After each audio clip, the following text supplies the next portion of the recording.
Chapter 310. Ouch! The young girl's cry of pain came from the dark tunnel. The dwarf, who had just climbed out of the tunnel, had no choice but to turn his head back. He saw little Roman holding her forehead with both hands and walking out from below with tears in her eyes. "What's wrong?" The dwarf slapped the merchant girl's left hand away and saw that there was a red patch on the young Roman's forehead. He glared at her and said, "Why did you bump into it again? Didn't I tell you before? This tunnel is specially dug for me, so of course it's shorter than yours." Odin grumbled unwillingly, "That's why you have to be careful when you go in and out. But you didn't say anything after that." The young Roman held her head and frowned as she muttered, "You don't have to keep reminding me, little girl." The dwarf sighed and pulled her out of the tunnel. "All right, how is it? Does it still hurt, little one?" "Of course it hurts," she replied without hesitation. "You have to bear with it even if it hurts. We dwarves won't make a sound even if we bump into a metal plate." Odin stood on the slope and looked down. It was the path into the mine. "All right, we're here. Quickly put on your scarf." But the Roman was more interested in the first part of the dwarf's sentence. "Really?" She widened her eyes. "Won't make a sound even if we bump into a metal plate. That?" Of course, the dwarf suddenly saw the disbelief on her face and glared at her. "What a joke. Little girl, a dwarf of my age has a beard that's longer than your hair. Do you think I'll lie to you?" But he immediately opened his mouth when he saw the young Roman rummaging through her backpack with interest before taking out a black object. "What's this?" Odin asked curiously. "It's a metal plate." "Why? Why don't you give it a try?" the merchant girl asked curiously. "TSK, why would a dwarf like me do something so boring?" The dwarf's expression changed. "Come to think of it, little girl, why do you have this in your backpack?" However, his expression immediately became strange. Romaine tilted her head and looked at him with a smile. She placed a finger on her cheek and said, "Shame on you, you're bragging." Auntie really didn't lie to the Roman. She said that dwarves love to brag. Who said that? Odin flew into a rage and waved his fist, but he suddenly remembered that she was just a girl. As a dwarf of his age, he did not want to argue with the aunt of a little girl. In the end, he coughed and said, "Ahem, who told you that?" "Let me tell you, little one. Only witches would say that." Odin did not know that his words had come true, but after thinking about it, he decided to maintain his dignity. "The reason why I didn't try is because there's no need to. Do you know that this is a mining area? We're sneaking in here. It'll be bad if we make any noise and get discovered." "Really?" "Of course. Little guy, do you think an old man like me would lie to you? I'm different from those cunning humans." But before he could finish, he heard a low shout from outside the forest. "Who's in there?" Odin's words were stuck in his throat. He turned his head stiffly and saw that there was a group of patrolling cavalry on the road outside the forest. His conversation with the Roman was too loud and they were obviously discovered. "Oh no." Odin frowned and put his stubby finger to his lips and made a shoot gesture to the Roman. "Don't make a sound." He seemed to be afraid that the little Roman would not understand and added another sentence. But the merchant girl seemed to understand, and she nodded obediently. She looked around curiously, as if she was a little excited by the environment. The two stowaways in the forest did not say anything, but that did not mean that the people outside thought that the noise they heard was an illusion. The riders looked at each other and shouted, "The people inside, don't hide anymore. Come out, we've already seen you." They took off their guns and pointed inside. "If you don't come out, we're going to attack." The little Roman immediately looked at the old dwarf. Although she looked a little dazed, she had been through a few battles with Brando and knew that the knights were not just trying to scare her. She looked at Odin with an interesting gaze. "What should we do next?" But the old dwarf did not have the time to answer Romaine's question. When he heard that the enemy was about to shoot, he immediately stood up from the bushes and raised his hand nervously. "Captain Martyr. It's me, don't fire." The rider who raised his gun was stunned for a moment, but he immediately relaxed. "Odom, so it's you, old man. You sneaked in again. But just in time, Sir Perkins is looking for you." He looked at the Roman and asked curiously, "Who is that?" "It's a relative of mine." No matter how thick-skinned the old dwarf was, he could not hold it in anymore. "But he did not expect to meet these people. Why is Perkins looking for me?" "Relative."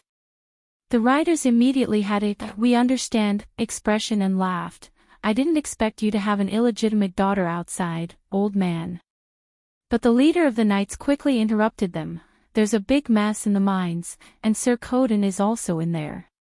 Sir Perkins is looking for you because you're the only one who can help him." When the riders mentioned the clerk, it was obvious that they did not have much respect for him. Odom snorted. The Golden Dwarves and Alpine Dwarves were the best miners in the world, apart from the residents of the underworld, of course. As someone who grew up among the Golden Dwarves and had a deep relationship with the Alpine Dwarves, he was able to understand the situation in the Schaflund mines in a short period of time. He did this in order to better realize his plan, but he did not expect that by a stroke of luck, his reputation would soon be discovered by the sissy clerk. This matter actually helped him a lot, and from then on, he obtained a fairly good position in the mining area. There was no need to explain the convenience that came with this position, and it was obvious that Odom liked it. "What's the situation in the mines?" "It seems like someone dug through the lower levels, and monsters came out and injured people. But thanks to Martha, it's not my turn to be on duty today." The leader of the riders clearly did not have the self-awareness of a soldier, and he sighed in relief. "As you can see, there's an earthquake, and it's a mess inside." Odom's heart skipped a beat when he heard that someone had dug through the lower levels, but he frowned when he heard about the monsters. "Earthquake?" He asked, "Then how are the tunnels that lead to the underground? Are there any problems with A4, A12, and B3? How's the work of the lift there?" Odom was familiar with the Schaflund mines like he was with his own fingerprints, and he immediately sorted out the tunnels that led to the 5th level and were the least likely to be damaged by the earthquake. "I'm not sure about that." Mardal shook his head. "I don't dare to go in now, so you can ask around yourself." "But old man, you're not really going in, are you? You have to think about it carefully. There are monsters down there, and you don't have to risk your life for that, Lord Perkins, do you?" "Humph, what do you know?" Odom replied in annoyance. "Of course I don't. I can't wait for you to die, old man." He glanced at the Roman behind him. "But don't worry, I'll definitely take care of your illegitimate daughter when the time comes." "Scram!" Odom shouted angrily. The cavalryman immediately walked away, laughing and laughing. The old dwarf groaned as he turned his head, but his face immediately crumbled when he saw the merchant girl looking at him with an inexplicable expression that was a mixture of curiosity and amusement. "It's nothing, old grandpa," the young Roman nodded seriously. "Romans understand, Romans won't laugh at anything." Odom was petrified, feeling that his reputation had been destroyed. Brendel and Medisa slowly landed on the sandy ground in the middle of the arena. As they descended, Brendel whispered to the silver elf girl beside him who was walking side by side, "Don't worry. Next should be the arena battle. In the arena battle, one side will choose the arena and the rules, so you have to listen to the rules clearly. If you break the rules, you'll be kicked out." Medisha lowered her head and listened carefully. She then nodded and asked softly, "My lord, what should Medisha do?" "Don't worry too much. The rules won't be complicated, and most of them are mandatory. I'm just giving you a reminder." The silver elf girl looked up at her summoner with a hint of curiosity in her pale silver eyes. "My lord, you're the most knowledgeable person this Medisha has ever met." She used an elf's unique attitude and praised him softly. Brando was stunned. The knowledge of the Black Tower's wizards comes from Bugha of the Silver Alliance. He thought for a moment and explained in a casual manner.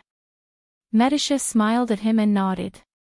She thought that the young lord would not explain, but Brando's attitude gave her a pleasant surprise and explained the doubts in her heart. If Brando's knowledge came from the artisan wizards who claimed to have all the knowledge in the world, then everything he knew would not be so strange.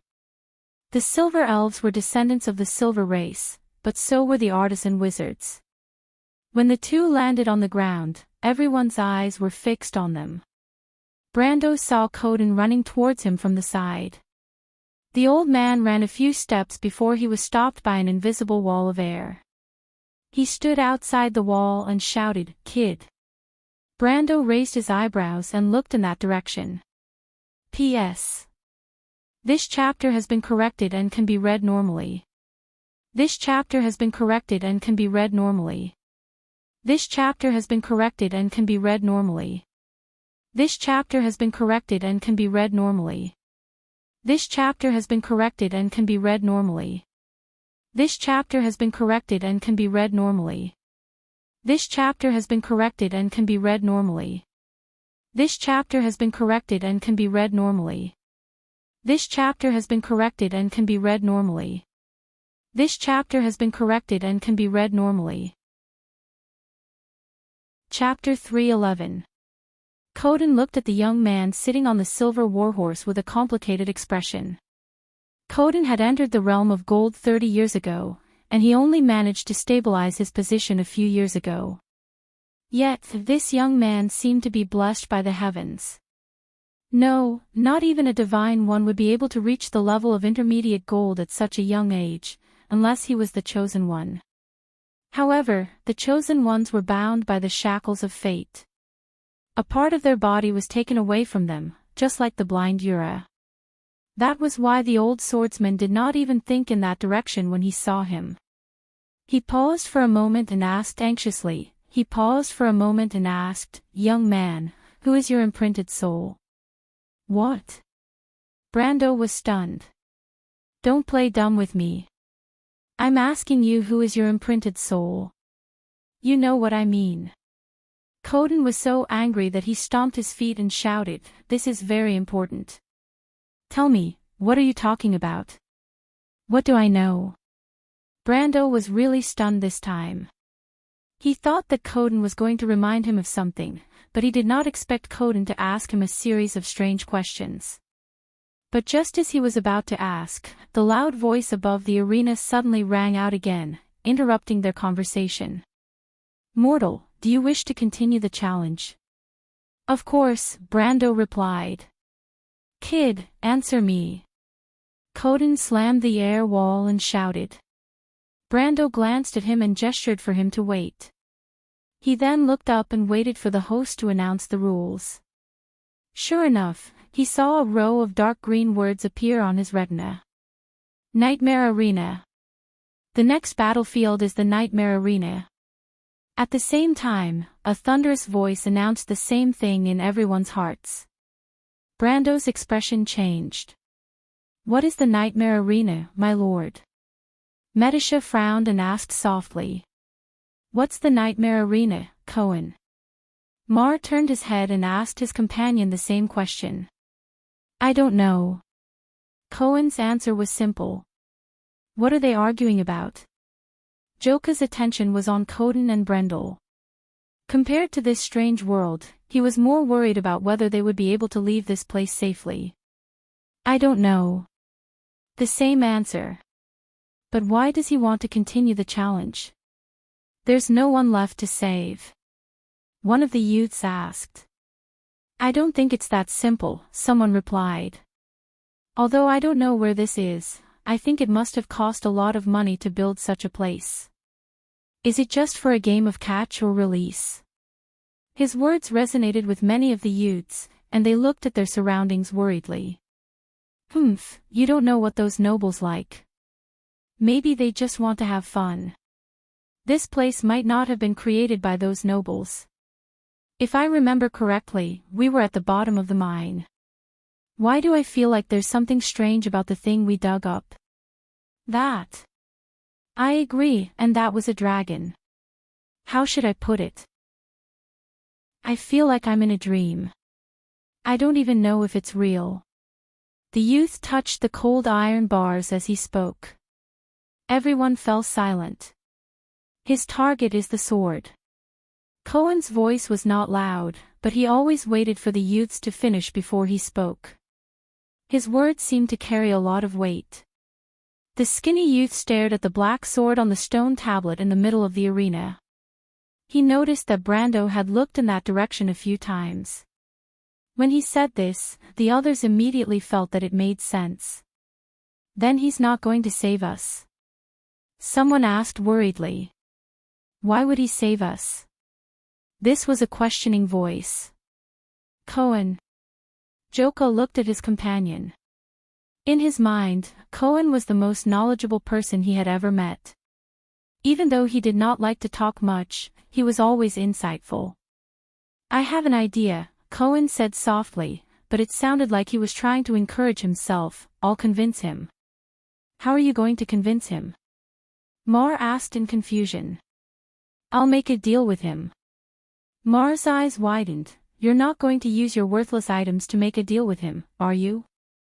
Angering him won't do us any good. Cohen didn't answer. He just silently glanced at his companion. The Nightmare Arena is an extreme mode. No matter how strong you are, you're just an ordinary person. You have to use your skills to defeat your enemies. Skills.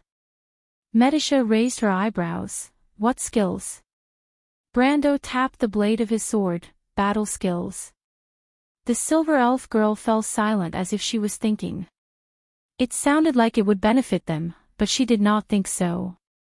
Even though her lord did not mention it, she could guess that it would not be so simple.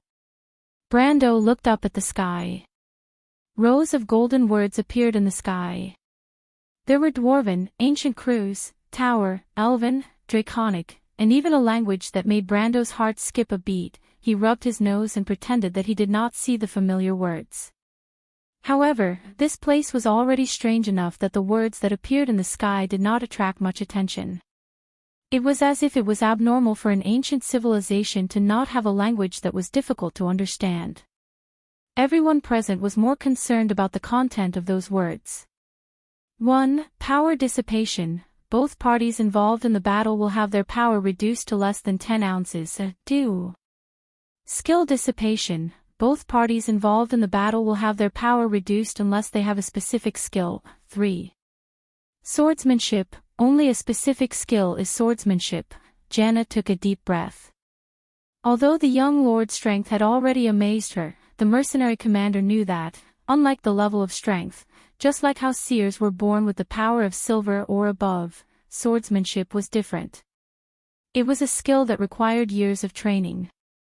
Without decades of immersion, no matter how talented a person was, they could not be called a master in swordsmanship. Whether it was in Aween, Kurlutz, or even the whole of Vaunt, those who could be called grandmasters of their generation were mostly old men with white hair who had entered the twilight of their lives. Don't worry, Yuta. Scarlet's voice came from behind. She seemed to have seen the worry in the female commander's heart. However, the red-haired girl seemed to have more confidence in Brando.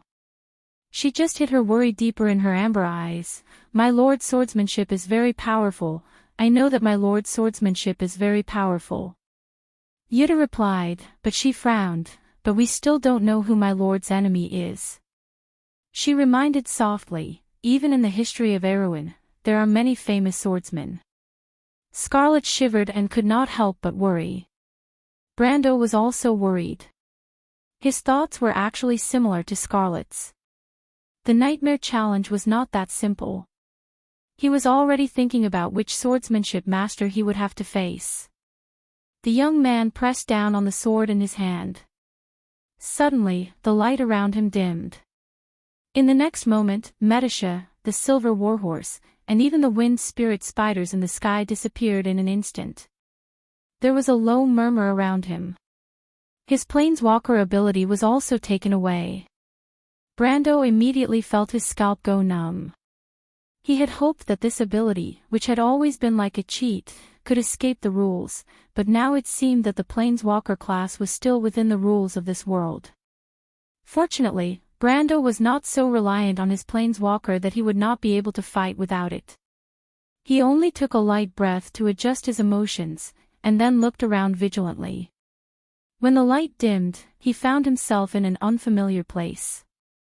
The ground was no longer sand, but rough granite. The granite was neatly cut into pieces to form a huge field. Brando looked around and saw a black shadow in the north. He narrowed his eyes slightly and recognized the identity of the person behind the shadow. Byuga. Cross sword, Byuga. Koden and Yuta had the same name in their minds. Byuga was quite famous in Erewhon, and his unique swordsmanship style allowed the old swordsman and the mercenary leader to recognize him at a glance. Koden frowned deeply. He had met the talented young man a few years ago, and he knew that he had great swordsmanship. But what made him feel a little relieved was that Torbas's lineage would not be too bad. After all, he was that person's descendant. Janna, on the other hand, looked relieved. She had only seen Byuga from afar once when she was passing through Lantern Island as a mercenary. Of course, she knew his style of swordsmanship, but in her opinion, he was much easier to deal with than those famous swordmasters. However, before the two of them could finish their little calculations, another black shadow appeared on the scene. Brando cursed in his heart, because it was an old acquaintance, the White Knight Ebden. Then came the third black shadow. Brando also recognized that person, Viscount Turst. The fourth black shadow. Brando could feel sweat dripping down his forehead. He could not be more familiar with this figure, and he almost threw the long sword in his hand away. Standing directly south of him was his grandfather. Torbas. Koden's expression changed. That's. Yuta's expression also changed. She felt like something was stuck in her throat, and she wanted to say something, but she could not make a sound. Ha. Ha. Harisgran, who is that? She frowned and asked in confusion. Yuta looked back at her with a strange expression. She wanted to say something, but she could not. But Brando was not in the mood to care about these things. He realized that he was about to face a big problem. 1 against 4. Martha above. P.S. This chapter has been edited, and can be read normally. Chapter 3:12. In terms of strength alone, Brando felt that Byuga was the strongest, followed by Turst, Ebden and his grandfather. But if they were to be ranked based on swordsmanship, his grandfather and Byuga would be at the top, followed by Ebden, and Turst would be at the bottom. He had fought Turst before and knew that his swordsmanship was fast, but speed was dependent on his body's attributes. The rules of the Nightmare Arena were the most restrictive for Turst. Brando looked at his opponents and decided to start with the weakest one. Even so, the situation was not looking good. But once a challenge was chosen, it was impossible to give up halfway. Brando knew that he had to give it his all. The arena was completely silent. The spectators outside all realized that Brando was in a bad situation. 1 against 4, and they were not weak. In fact, they could even say that they were very strong. Even an idiot could see that the situation was not good for him. Koden, who had been slapping the air wall, was also stunned by the sudden development. He put himself in Brendel's shoes and couldn't help but think that he wouldn't be able to win either. That old bastard Tobuz alone could beat him 10 times over. He could only hope that the old man would be merciful on account of the fact that the other party was his grandson. But then again, he knew that it was just a projection of this strange place. Careful! Suddenly, one of the youths shouted. Everyone saw that Turst, who was behind Brendel, was the first to move. His speed was not fast, but the path he chose was very ingenious. It was at a place where Brendel could not see him. But the warning came at the right time. Brando's eyes twitched, and he swung his sword behind his back, allowing Terst's sword to slide to the side. Brando felt that Terst was less of a threat than he thought. Without the suppression of his strength, Terst's swordsmanship was only so-so. He was about the same level as a level 34 player in the early stages of the game. Terst's entire body slid forward along with the sword, and Brendel's right hand pushed the Viscount's hand away. He then leaned back and struck Terst's armpit with a backhand strike, sending him flying away. Brendel wanted to give chase, but Ebden blocked his path with green flames burning in his eyes. At the same time, Bugge also arrived. Damn! Brendel cursed in his heart. He did not dare to fight with the two of them at the same time. That was simply seeking his own death. He quickly stopped to avoid Ebden's vertical slash, then immediately rolled to the side to increase the distance between him and the two of them. The White Knight didn't seem to appreciate it.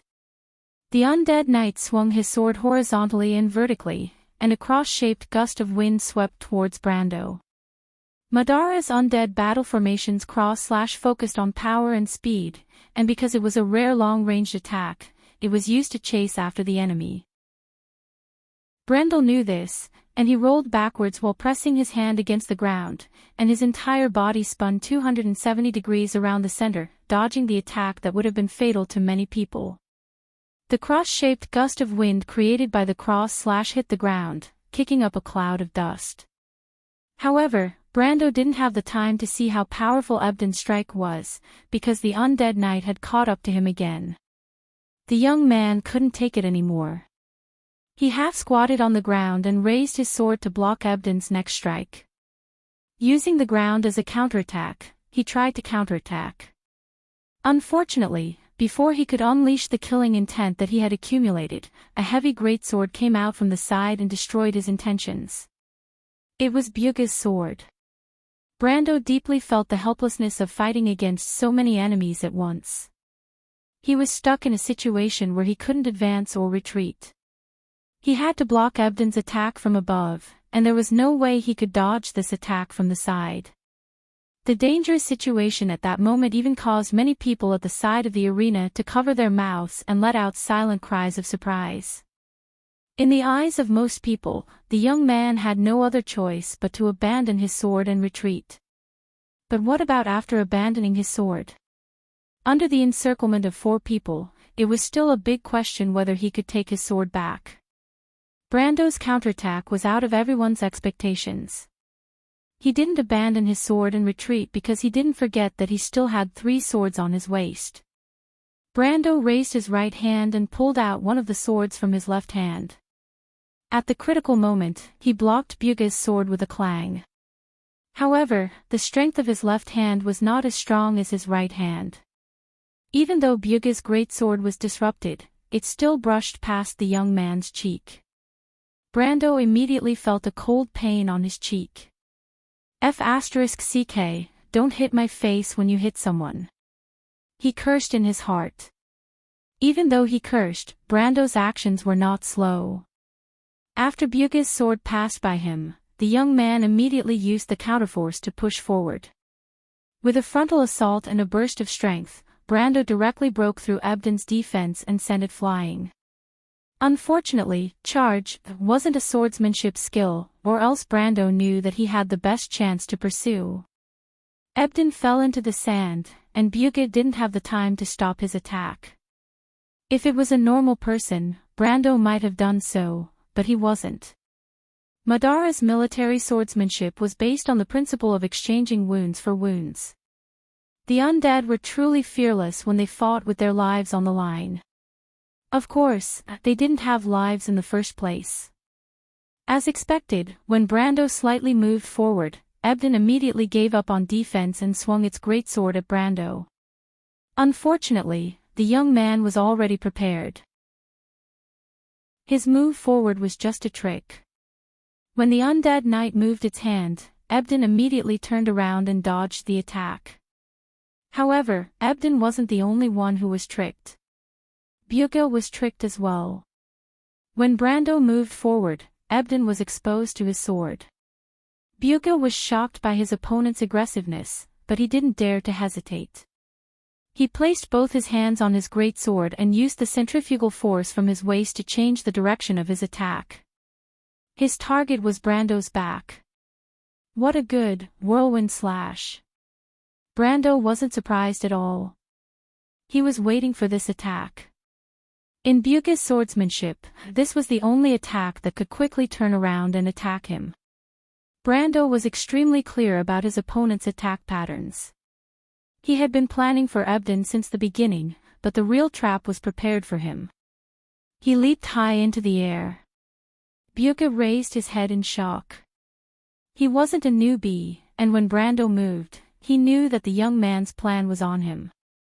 However, after changing his direction several times, his center of gravity had already reached a delicate balance point. If he changed his direction slightly, he would fall. In other words, he was completely helpless against Brando's next attack. Not far from him, Ebden was already on the ground, and Terst was just about to get up. The situation was irreversible. Brando drew a beautiful arc in the air. At that moment, he flew over Bugha's head and formed an inverted position with Bugha. The young man's hand was on the hilt of his sword, as if he was about to draw his sword and attack someone. Time froze at that moment. Everyone subconsciously held their breaths. The previous battle was different from the previous one. It wasn't as thrilling as the battle with the Wind Dragon or the Type 4 Hunter, but it was still equally thrilling. The dazzling swordsmanship battle took place in a very short period of time. It was so fast that people couldn't see it clearly. But when they saw the situation clearly in the next moment, it was as if they had seen something. Brando had already turned the tables around and was preparing to kill his opponent. Especially to the youths who didn't understand, this was even more legendary than the stories told by bards in bars. It was filled with a sense of desperation and desperation. However, the plot didn't always develop as expected. Just when Brando thought that victory was within his grasp, he suddenly heard a terrifying explosion from behind him. It was the sound of a sword being swung like a whip, slicing through the air with extreme speed. Brando's scalp went numb. Of course, he knew who that was. Of course, he could continue his attack, and he was 90% sure that his sword would pierce through Bugha's throat. But at the same time, he was also very confident that his grandfather would cut him in half with a single slash of his sword. It was obviously not a good deal, and Brando had no choice but to withdraw his sword in the air. He spun his body, and his right hand once again pulled the sword behind his back. The indestructible property of the spatial element saved his life. When his grandfather's whip struck his sword, it let out a teeth-numbing screech. A huge force was transmitted through the sword to his hand, and Brando felt as if his hand was about to break. But fortunately, he wasn't cut in half, and was sent flying far away. Brando rolled a few times in the air before landing. He looked up and saw Bugha had lost his balance after the whirlwind slash, and that towering figure was standing quietly in front of him. Oh! The youths let out a sigh of pity. Strange, Bugha is weaker than the rumors say. Yuta noticed that something was wrong. Scarlett's mind was focused on Brando and she did not hear what he said. But at the same time, the old swordsman on the other side of the arena had the same thought. Why doesn't Tobbs look that strong? The old man frowned. But in fact, their doubts were very easy to answer. At this moment, Brando had an answer in his heart. That was because these people only existed in his mind. Other than Ebden, he had never fought with any of them in a life or death battle. Without the experience of a life or death battle, he naturally wouldn't be able to see the strongest side of their swordsmanship. But even so, the current situation gave Brando a headache. He couldn't help but be disappointed to find that his previous attacks didn't have any effect in the end. Instead, it consumed a lot of energy. If you want to know what will happen next, please go to www.cheatyin.com and read more chapters. Support the author and support the original reading. Translator, Endless Fantasy Translation Editor, Endless Fantasy Translation Editor, Endless Fantasy Translation. Chapter 313. After a short but intense battle, the atmosphere in the arena seemed to have changed. Before Brando could get up from the ground to catch his breath, the old man who attacked him earlier, his grandfather, rushed forward. The young man was scared out of his wits. He threw the sword in his left hand forward and retreated without thinking. He did not want to face his grandfather directly. It was not that he had the tradition of respecting the old and loving the young, but this old man was simply too terrifying. But he soon realized that things were not as simple as he thought. Bugha, Terst, and Ebden were no longer in a hurry to attack after they stood up. Instead, they carefully coordinated with his grandfather and began to attack together. The battle seemed to have become long and steady. Brendel quickly realized that ever since his grandfather joined in, the old man had led the three of them to attack. He interrupted their quick attacks, and instead slowed down the pace of their attacks. I never thought that a veteran who participated in the November War would lead three top-notch swordsmen to attack me. Or should I say, it's appropriate.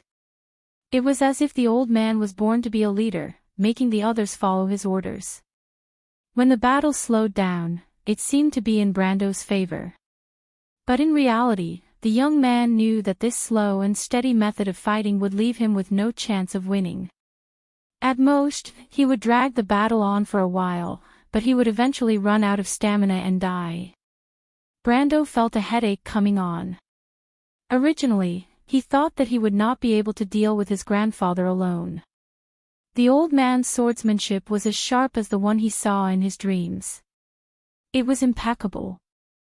However, his grandfather was not in a hurry to succeed.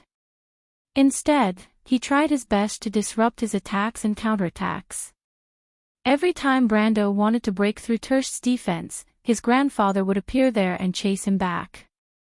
Moreover, his grandfather would chase after him and retreat if he could not gain the upper hand.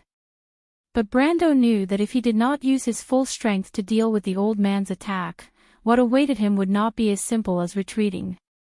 Instead, it was a deadly encirclement. It looked like a simple sword strike, but it hid a boundless killing intent.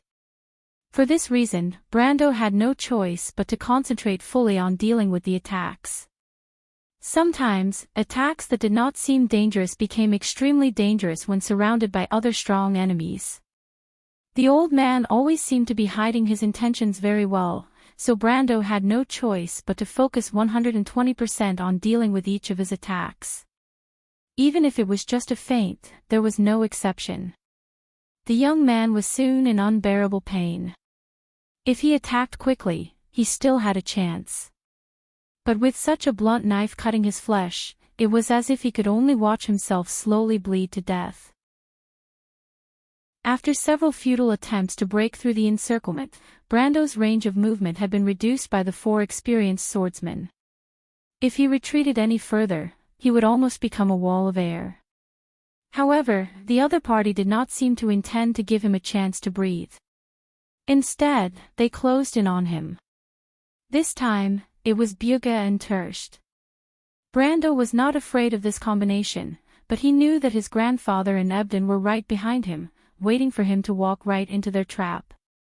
This made the young man not dare to use his full strength to counterattack. He could only try his best to parry the attacks that might be fatal.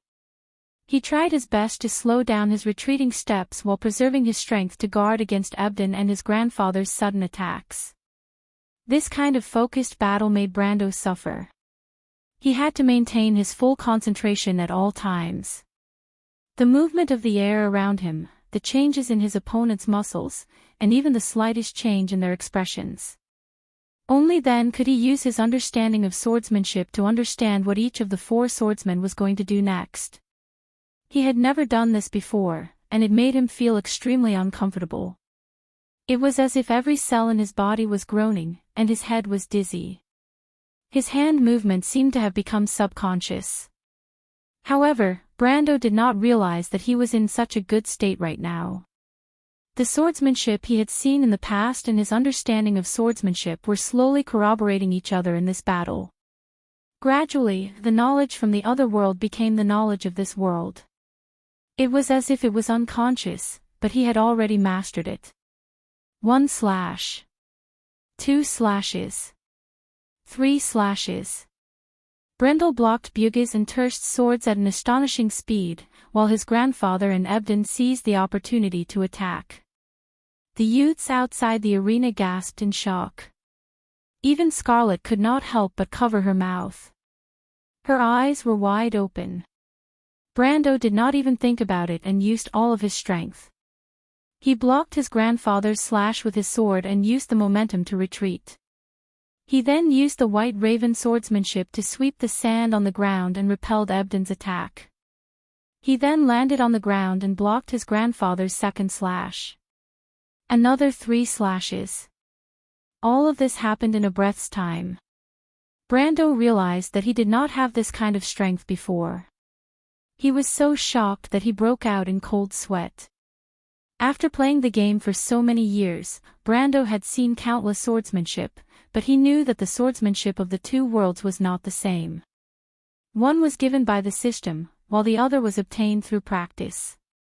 The degree of mastery was completely different. Just like how Brando knew many swordsmanship stances, attack routes and even attack patterns, but when he tried to use them, he only knew the basics. But the 6 slashes just now were completely different. Those 6 slashes were equivalent to him blocking Bugge, Turst, Ebden and his grandfather's attacks in just a few seconds. Shit! Brando was shocked. Because what he did was not a self-created technique, but the flash strike sword art. Not only did he recognize it, even Coden, who was watching from the sidelines, could see that something was wrong. The old man was frowning at first. He did not feel good. Brando's comprehension of swordsmanship was so good that even someone of his age could not help but feel jealous. Even though Bugge and Tobuz were not in their best condition, but with their current standards, Coden believed that he would not be able to last more than 2 or 3 rounds. Not to mention the other 2. Even though he did not know them, they were not weaklings either. This was a pure confrontation of swordsmanship. But that was not the only surprise the young man gave him. Especially when Brando used the flash strike sword art. Coden could not believe his eyes. That was the ancient swordsmanship that Bahamut passed down to the Flame King Gretel. That was the inheritance of the dragons. This is not the Spirit Seal sword art, it is not the Wind Elf swordsmanship. A voice shouted in his mind. Did this kid not rely on the Spirit Seal? How is that possible? Did Tobuz not tell him about this? But the inheritance is clearly in the hands of that young man. Coden shook his head vigorously and threw these thoughts out of his mind. He immediately realized a new problem. If he did not rely on the Spirit Seal, then how did he reach the Golden Realm? Is this what it means to have an extraordinary talent? While the old man was fighting, Brando's grandfather and Ebden retreated. Turst and Bugge once again took turns to attack.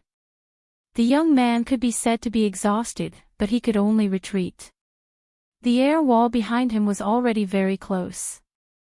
My lord, behind you. Yuta saw this and could not help but shout out a warning. Brando split his attention and sensed behind him. Sure enough, he found that he could not retreat any further. But when he looked around, he did not have the ability to break through the encirclement. Perhaps he could trade injuries for injuries, but he could not let his grandfather know his intentions.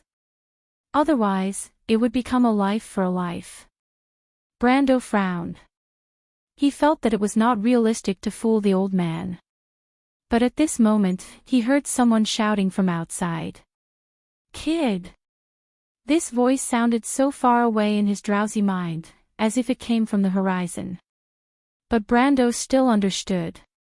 The only one who would call him that was the old guard captain. He shook his head hard.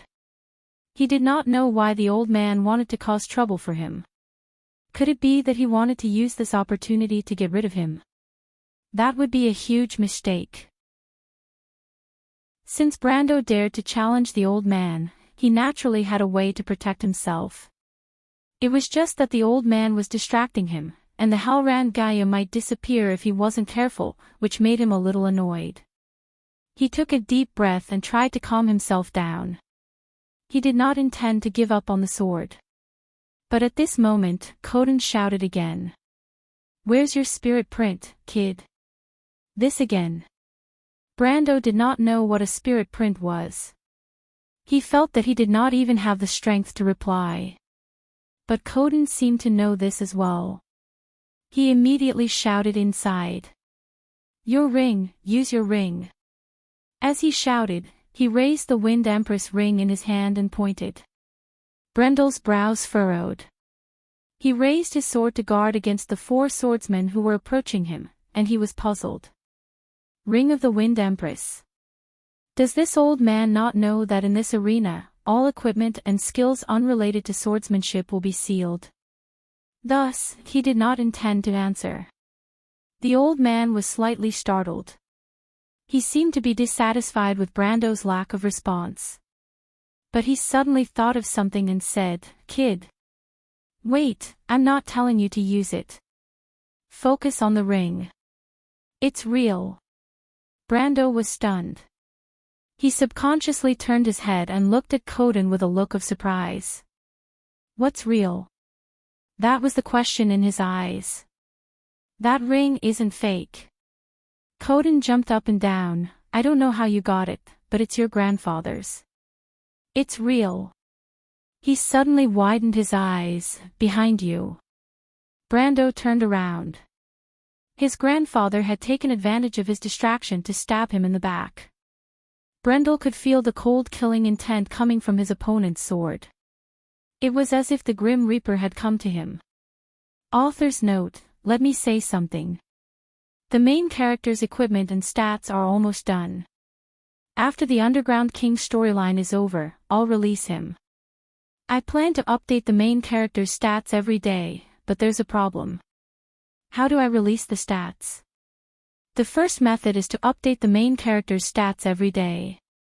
But there's a problem with this method. Students who read later might not be able to see the main character's stats. The solution is to update the main character's stats every day. But the consequence of this is that in the future, the main character's stats will be similar to the updated chapters. Of course, this isn't a big problem, but it'll be troublesome for you to find out. Another way to solve this problem was that after I updated the chapters every day, I would use the free word count method to increase the main character's attributes. There might also be some background content related to the novel. Of course, I'll make a poll for these 2 solutions. You can choose for yourselves. Finally, the order of yesterday's chapters was reversed. I apologize in advance. But the order has been corrected, so you can read it normally. Lastly, I'll ask for this month's monthly votes and next month's guaranteed monthly votes. Chapter 314. The feeling of impending death was like falling into an ice cellar. It was so cold that it penetrated his bones. A layer of frost appeared on the surface of his skin, and his whole body froze. Even though his opponent's sword had not reached his body, the coldness of the blade seemed to have penetrated his heart. Brendel felt his heart clench. At that moment, he did not have any other thoughts, but he subconsciously tried his best to avoid this fatal blow. But it was too late. Time seemed to have stopped at that moment, and he felt a slight sting on his back. Brando felt his nerves tense up. He could not help but think, did I fail? But at that moment, a blue light suddenly flashed from his body, and the sound of 2 swords clashing could be heard. The old man immediately retreated, and the blue light chased after him. The 2 of them clashed 10 times in an instant. This was the first time that Brando's grandfather was forced to retreat. He retreated to open up the distance between them, and when he looked at his sword, it was already broken in half. This dazzling scene happened in the blink of an eye. Everyone was covering their mouths as they watched Brando fall into a dangerous situation, but in the next moment, the situation was completely reversed. Brando was still in the same position when he was attacked, and when he turned his head, he saw the light blue figure standing between him and his grandfather, or rather, blocking the attack of the four people. It was the ghost of a woman with shoulder-length hair. Her right hand was slanted to the ground, and she was holding a slender elven sword.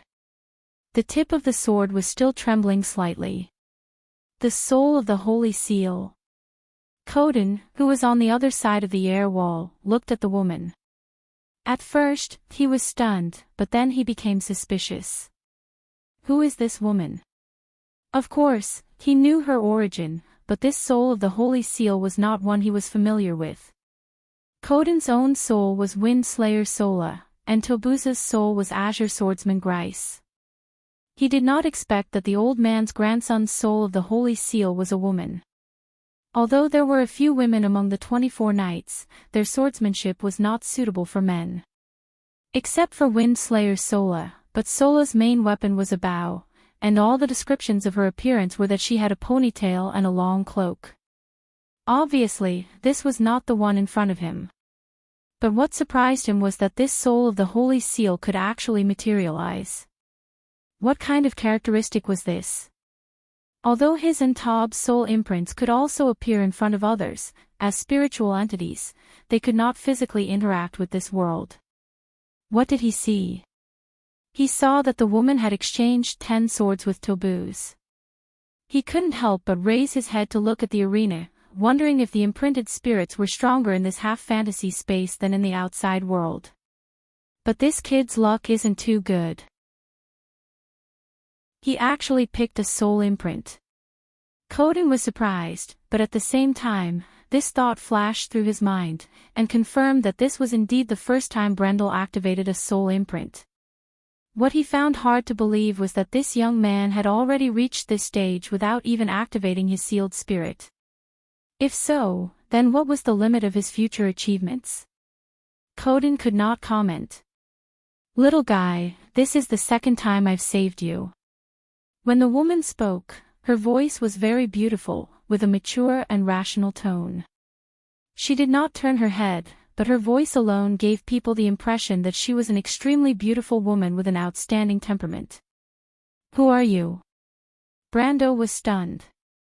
Ever since he transmigrated, he did not know that he had a third spirit-sealed soul.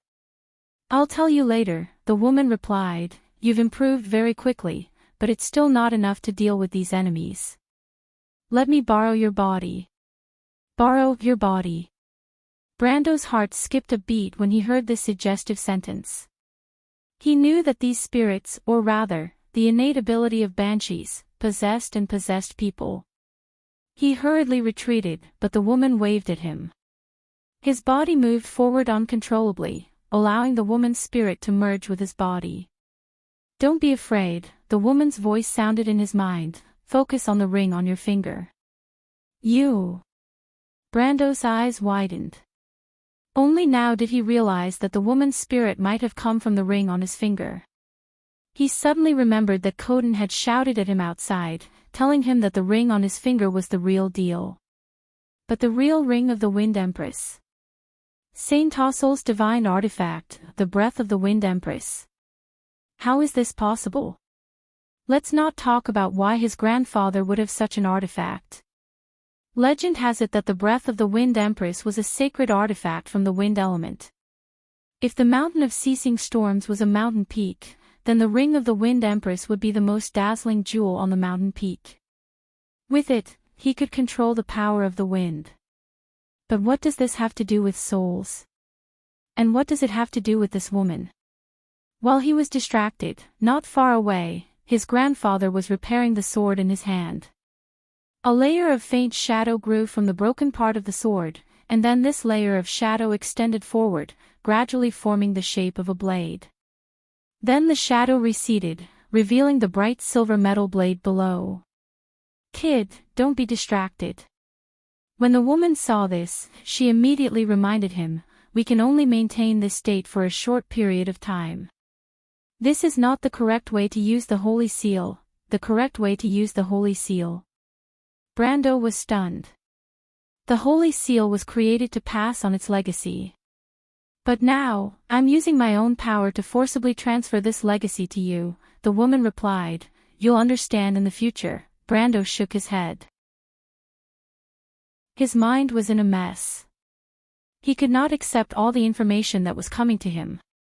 But of course, he understood his current situation. After hearing the woman's words, he immediately scanned his hand.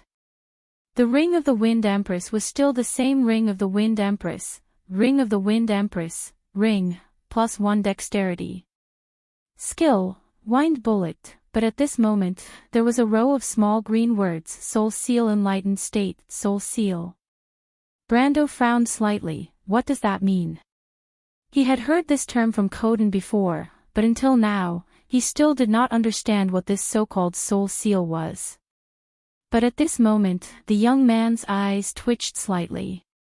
He noticed that at the edge of his vision, there were two small notifications: possession status, skill connection status. He understood the possession status.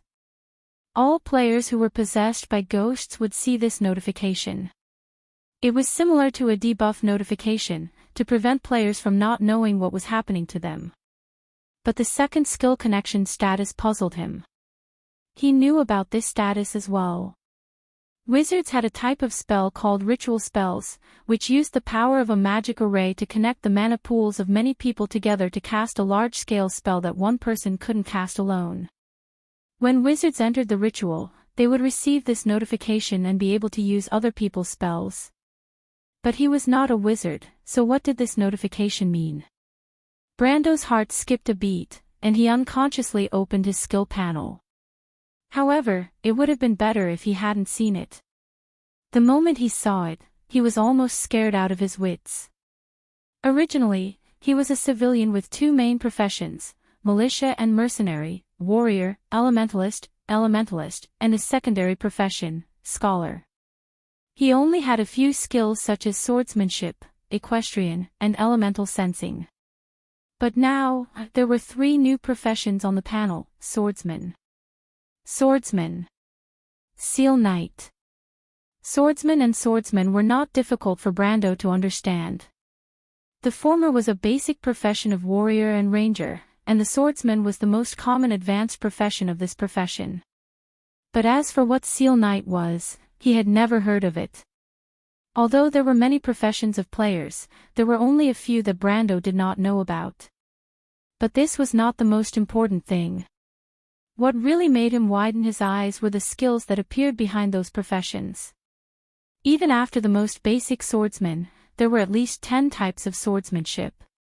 What is this? Brando was at a loss for a moment. Of course, he knew where these skills came from, but was that woman so powerful? So many skills meant a lot of practice and even battle experience. In other words, she had to have so many skills and character experience. Brando recalled that he did not have as many skills as this woman when he was level 80 or 90.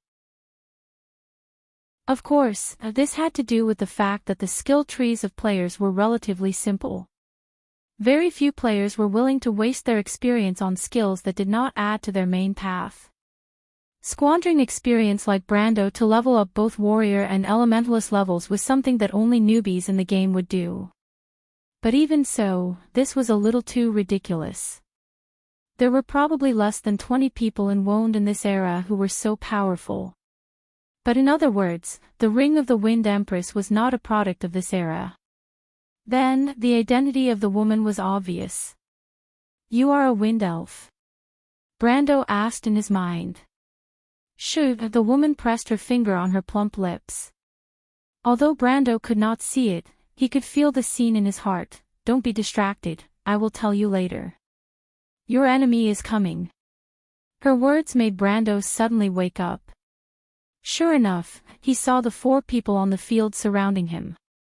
"Do you need my help?" Brando looked at the skills and shook his head. He could not use them before, but once he mastered them, he was confident that he would not be weaker than anyone else. A level 130 warrior, even in the era of the War of the Holy Saints, was one of the strongest. The woman was slightly surprised. Kid. At this moment, Coden shouted from outside the wall of air. The old man saw the sealed spirit and Brando fusing into one and knew what had happened. He had experienced the same thing when he was young. In fact, at that time, his mind was filled with so much information that he almost fainted. However, Brando stood there without moving. His face was calm, but he seemed to be slightly distracted. Coden could not help but admire him. The old man knew that the first time a person's soul fused with a sealed spirit, the pain was not something a normal person could endure. But what he did not know was that Brando already had two souls in his body. Secondly, his system had absorbed the explosion of information from the beginning. P.S. Seeing that no one trusts me, I am very sad. I am going to explode. Do you dare to support my broken glass heart?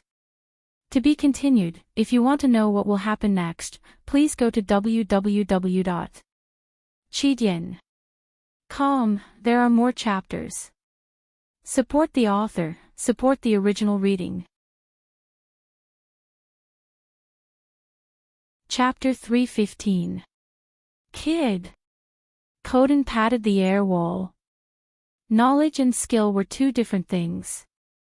A person could memorize all the starting stances and attack patterns of a swordsmanship, but that was different from years of personal practice. Coden thought that even if Brando understood all the sword styles, it would still be difficult for him to use them.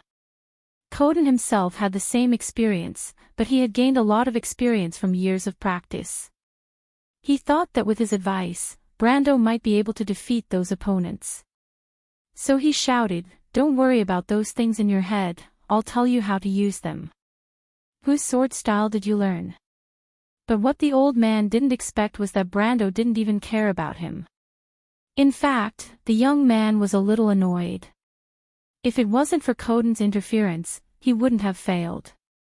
But he understood that Coden was trying to help him, so he didn't mind it too much. But he wouldn't make the same mistake again. First, it wasn't necessary. Second, the enemies were already in front of him. Similarly, Ebden and Bugo were at the front, while his grandfather and Terst were at the back. It seemed like these projections were trying to use the same tactic to force him into a corner. That's a good idea. My body is getting heavier and heavier. This is a sign that my stamina is running out. But this time, the situation was a little different. Brando thought for a while and picked out a sword style that was most suitable for his current situation. He wasn't unfamiliar with this sword style. He had a friend who was an expert in this sword style. He had also invested a few levels into it, but it didn't fit his main path, so he gave it up. But the mismatch at that time was unexpectedly suitable for this situation. Brendel shook the tip of his sword slightly, and entered into a very familiar stance. Kid. The woman's voice surprised him. It was a sword style that he had never seen before, but he was already familiar with it. What's wrong? Brando's heart was as calm as still water as he replied from an outsider's point of view. Your talent in swordsmanship is really enviable. The only one who can match up to you is probably that guy. The woman sighed. Her soft sigh could soften one's heart. Brando didn't know who she was talking about, but judging from the elf's coldness, it might be the Flame King Gretel.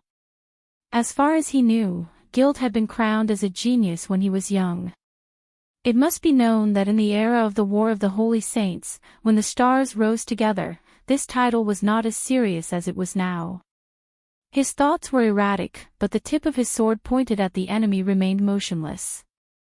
At this moment, Brando had a clear feeling that he had been split into two. A self that was about to face the enemy, and a self that was calmly thinking about everything. The two selves did not interfere with each other, forming a dynamic balance. It was a delicate balance. It felt as if time had been stretched out, and everything around him had become fine and delicate. The flow of his thoughts had slowed down, and the movements of the people around him had slowed down as well.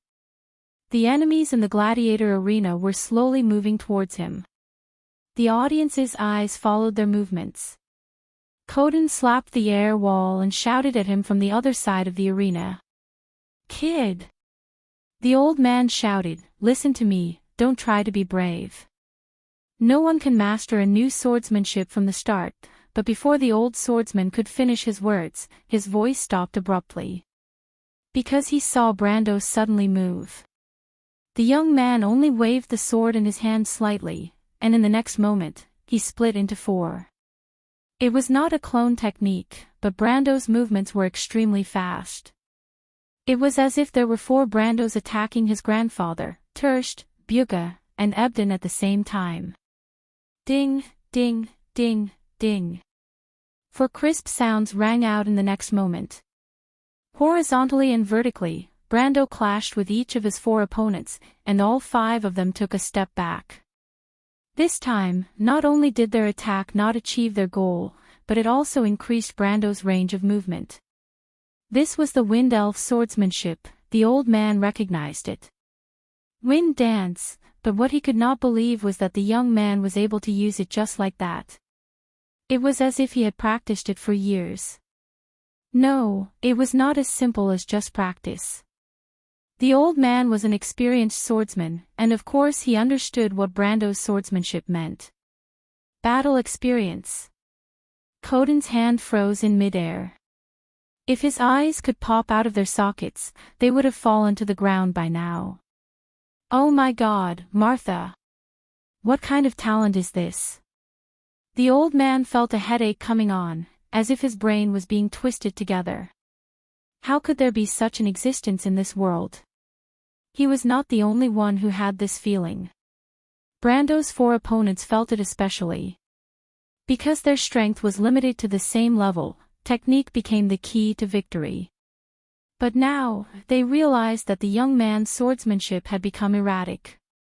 It was a complete change. The four of them retreated, but they continued to attack after a slight pause.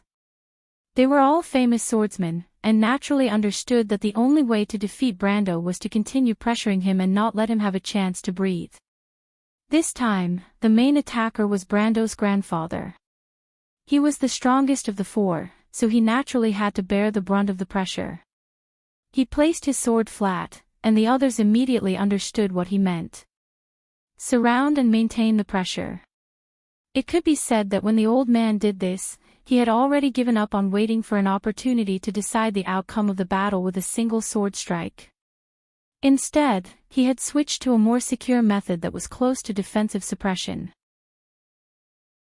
Although it seemed a little despicable, it was still the best choice. Brando saw this scene and was secretly shocked. He could not help but wonder who his grandfather was. This level of command did not seem like the ability of a veteran. However, with 4 against 1, the side that was more conservative was still the side with more people. Brando's battle had completely shocked everyone outside the arena. Especially in the hearts of the youths, this young lord was probably on par with the legendary god of war. But when the old man placed his sword flat, Brando did the same. However, he did not do so for defense, but for the first stance of a swordsmanship. The Tejas assault swordsmanship. When Brando found this swordsmanship in the woman's skill list, he was so surprised that the sword in his hand trembled slightly. Compared to Erwin's military swordsmanship, this was the swordsmanship he was most familiar with as a level 130 warrior. It was also the swordsmanship he used the most. This swordsmanship was later learned by the Northerners and gradually spread. After a few modifications, it was given a new name, the Church's Knight Nation's Assault Swordsmanship. Brando placed his sword flat and thought to himself, then I'll show you what swordsmanship is. At that moment, his grandfather was clearly the one in front, but Terst was shocked to see that the first person Brando went for was him. How did he go around him? That was the question everyone had in mind at that moment. Even the white-haired old man turned around in shock, but all he saw was Brando plunging his sword into Terst's throat. What are you doing? The old man was stunned. He couldn't help but ask Bugha and Ebden with his eyes. Even if Brando went around him, how did Brando manage to kill Thirst so easily? However, Bugha and Thirst only replied with the same innocent look. It was too fast. Before they could react, Brando had already flicked away Thirst's sword and pierced the young Viscount's throat. Little one, the woman looked at the scene with surprise. That's not my swordsmanship. I modified it. Brando boasted shamelessly. His sword didn't slow down as he replied. Brando moved forward, and Ebden and Bugha were like children blocking his path. Even the swordsmanship they were so proud of was like a child's play. The young man's attack was as fast as a dragon, and he broke through the encirclement formed by his grandfather and the two swordsmen in a single turn. When Bugha and Ebden tried to turn around to look for Brando, the old man raised an eyebrow and tried to block Brando's attack from behind. However, he immediately realized that it was a trap. Because Brando's sword had split into three, the old man immediately retreated and swung his sword left and right to deflect Brando's attacks. This time, it was Brando's turn to be shocked. He looked at his grandfather in disbelief. Even though he didn't have the support of his body and could only display 10% or 20% of his swordsmanship, everyone here was the same. No one was better than the other. The swordsmanship that his grandfather used to block him was at least at level 60. Brando's jaw dropped. Did that mean his grandfather was an elemental awakener? How was that possible? Thinking about it, he felt that this assumption was too absurd. Would a powerhouse with elemental awakening run to a border province to run a small mill? It wasn't that there was no such thing as a hidden expert, but in Brando's memory, his grandfather had always been a veteran of the November War. That was all. He looked at the old man in front of him, and the old man looked back at him. Suddenly, his grandfather's expression changed. Don't. This was the first time Brando's grandfather's projection spoke because he saw Bugha preparing to ambush the young man from behind. Of course, he didn't want to warn Brando. Instead, he wanted to remind him that he was a rapier grandmaster. Unfortunately, it was too late. Bugha and Brando passed by each other. To be exact, Bugha's headless corpse passed by Brando. No one saw how Brando attacked. It's just a small trick. The young man looked at his grandfather and replied. P.S. Do you think there will be more after today? If you guess correctly, please vote. If you don't, please vote more. That's it. Speaking of which, it seems like there are a lot of students writing doujinshi. If there are students who have written doujinshi, please send them to 179096463 at QQ.com. I'll organize them and post them so that all the loving students can share them. Chapter 316. It was 1 against 2, and the two silent corpses in the arena seemed to indicate who was the victor. As expected, Brando quickly used the same trick to kill Ebden. Brando felt a little guilty for killing the White Knight twice. No matter how he looked at it, it was too tragic. However, the White Knight did not feel that way. Its corpse turned into a puff of black smoke and disappeared from the arena. This proved that the undead knight was a part of the arena before it was projected and never existed. The White Knight in history had already died in the mountains outside Fortress Reden, just like the countless nameless corpses in this war. The old man in front of him was the same. Brando looked at his grandfather and raised his sword. The old man nodded and did the same. It was Erwin's military swordsmanship. The grandfather and grandson were going to use this swordsmanship that they were both familiar with to decide the victor. What followed was an intense battle. Brando never thought that his grandfather would be this powerful. Of course, if he knew that Coden did not think that this old man was at his peak, he would probably reevaluate his grandfather. Now, he was reevaluating this old man. This old man was a veteran of the November War who held the Candlelight Medal. However, if that was all, perhaps he was only slightly stronger than Captain Martin, but not by much. But at this moment, the strength displayed by this old man had clearly far exceeded this realm. Who is he? Brendel did not know the answer. He took a step back and dodged the old man's sword. Then he turned around and stabbed his sword into the old man's chest with a simple stab. The old man was stunned. He did not expect to fail like this, but in the end, he raised his head and looked at Brendel. "Well done, young man," he said. Then, he turned into black smoke and disappeared from the arena. Brando knew that it was the projection in his heart talking to him. Perhaps the old man had said the same thing to Brando in the past. But the details of this life had long been buried under the dust of memory. Brando could only recall the memory of the past through the voice in the wind. He maintained the posture of holding the sword with one hand and stabbing forward for a moment before he finally came to his senses. The young man shook his head and calmly returned to the center of the field. The wall of air around him disappeared in an instant, and Coden almost fell to the ground. Fortunately, he did not forget about his own strength. He pushed himself up with one hand on the ground. The old swordsman cursed in his heart, but he forgot to ask Brando about his grandfather and the spirit seal. "Looks like it's not a coincidence that you can wake me up." Brando was silent for a while. The woman's voice sounded in his heart again. "It seems that you can wake me up. It's not a coincidence, little guy. Your talent in swordsmanship can't be described as extraordinary." The woman's voice made Brando's ears itch. It was as if he wanted her to say more. "Now, can you tell me who you are?" Brando asked. "My name is Orthless." The woman left his body and reappeared in front of him in the form of a ghost. This was the first time he saw the woman's appearance. Her wavy black hair was draped over her shoulders, but it was not messy. Instead, it had a neat and concise power. Her eyes were the unique purple blue of the wind elves, but they were much deeper than the average person's eyes. His first impression of her was that she was a dignified and serious person, but this hint of devilishness made her look more mature than she actually was. She had a long purplish-black eyeshadow, and he could not help but be slightly taken aback. His first impression of her was that she was a dignified and serious person, but this hint of devilishness made her look even more mature. He felt his breath catch in his throat. In the era of the War of the Holy Saints, there were indeed records of mist elves who liked to use facial tattoos to decorate themselves. But this was the first time Brando saw one that was so perfect. "Wait, you are one of the 24 knights."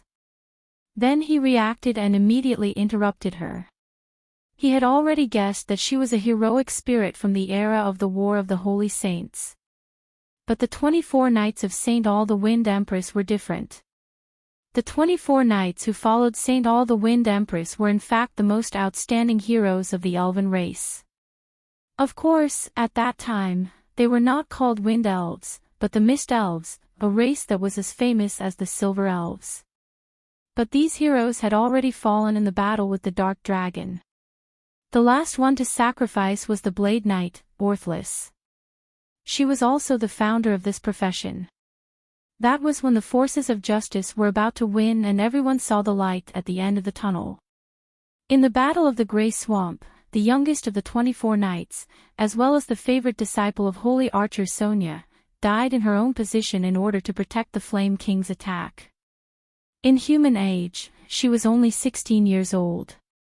But Brando could not help but feel doubtful when he saw this woman who was holding a sword with one hand and had an outstanding temperament. Could it be that after becoming a heroic spirit, one's age would increase? Otherwise, how could she become so much more mature?